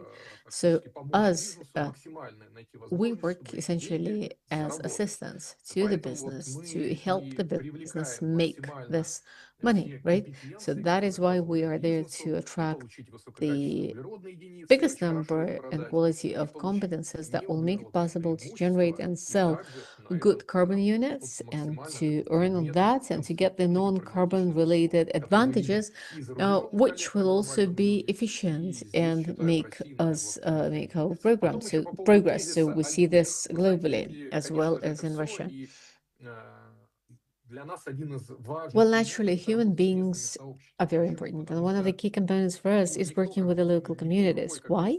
Well, because the local communities are exactly the people who know better than anyone else that if you have a peatland burning just next door to where you live, it's a huge size of land burning, or peatlands burning. When you had the smog in Moscow, in Ryazan, we had the same kind of fires. The locals don't need an explanation why you need to re-wet the soil area. So they say, yes, re-wet it. When are you going to start doing this? The next question would be, could you hire the local staff? We do such meetings. We very often see the locals. We have 7 individuals working in the project. We're not a huge state-owned monopoly that could hire potentially the entire settlement. But again, with the capacity we have, we ensure the minimum employment. And talking of non-carbon advantages, we're now considering a project to collect the moss to pick up the berries, and it makes it possible for the locals to earn some money through the climatic project. Okay, so I would like to give the floor to Violeta because you had a big review on all the potential and promising projects in ecosystem approaches with the social impact. In your view, as we talk of promoting the subject without mentioning monetization, when we get together the social and the economic leverages, what are the other ways to expand on this subject and to go global? Thank you. When you said we are implementing the environmental and the nature-based initiatives as proposed by the business, they've got to be fair. So eliminating the losses, covering up for the losses that are the results of the work of the company in a particular area is tricky, and you certainly have to encourage this by all means, absolutely. And here we have some interesting experience. Talking of some mandatory payments of the business in terms of the environment, or for instance, in Sakhalin, we are now developing the quota system for the greenhouse gas emissions, where the business gets some additional burden, right? And it's already been tested by the international experience to establish the foundations for targeted funding. That is, we're not talking about the foundation if we don't want to move private. We can talk about the public targeted funding. We collect this money. Well, we're not collecting it now yet. We are now looking into the beautiful, glorious future, right? So it's got to be used in a targeted fashion. So a way to get the tools for the business to ensure business implements these projects with great enthusiasm, we could indeed apply this scheme because for now, saying later in 30 years' time, this ecosystem will get restored and you will be getting the natural resources and implementing them and developing them. Well, this may not be a significant incentive right now because it doesn't sound like something happening next door. I'm very pleased to hear from you this approach that is different from saying the regulators will encourage us, inspire us, will compel us. No, your approach is really an ecosystem approach. It supports the ecosystems in terms of the public legislative regulations. And I'm very pleased that you've mentioned the Sakhalin region, the first subject in the Russian Federation, one of the few regions in the world that in August this year has already announced the accomplishment of the status of carbon neutrality. Evgeny Rymorenko, the governor of the Sakhalin region, noted that climate is a great discriminating factor or a great driver for economic efficiency. And the great example of decoupling is that when by a threefold decrease of the emissions of greenhouse gases, the region has by 30% increased its gross regional product. So it means it looks like we are going towards the ecosystem approach through climate, right? And the business is gradually coming to the understanding of the importance of non-carbon benefits, right? Which is very important. Dear colleagues, thank you very much to our outstanding panelists who've been together. It's great having these very substantive discussions with you. I hope jointly we have helped Alexander Golovinchets get more clarity in practical terms, in terms of how this fundamental principles can be applied in science. And I would like to invite all of you to our next event. That's part of the parallel session program. That's the FCCC conference. That's the 30th conference starting here tomorrow at 4 o'clock. It's going to be dedicated to exactly the same thing we're ending with: climate and sustainable funding, the consideration of the climatic factors in investment, and it will be about insurance, which is critical for today. Today, we've just briefly covered the insurance in the context of adaptation to climate change. The moderator of this session is going to be Roman Ishmuhametov, the senior partner of Atyshkin and Partners Insurance Company. And we certainly would be very happy to have everyone who've been with us today to support the parallel program organized by the National Network of the UN Global Compact. Thank you very much. Have a good night and have a good day. Thank you. Thank you. Goodbye.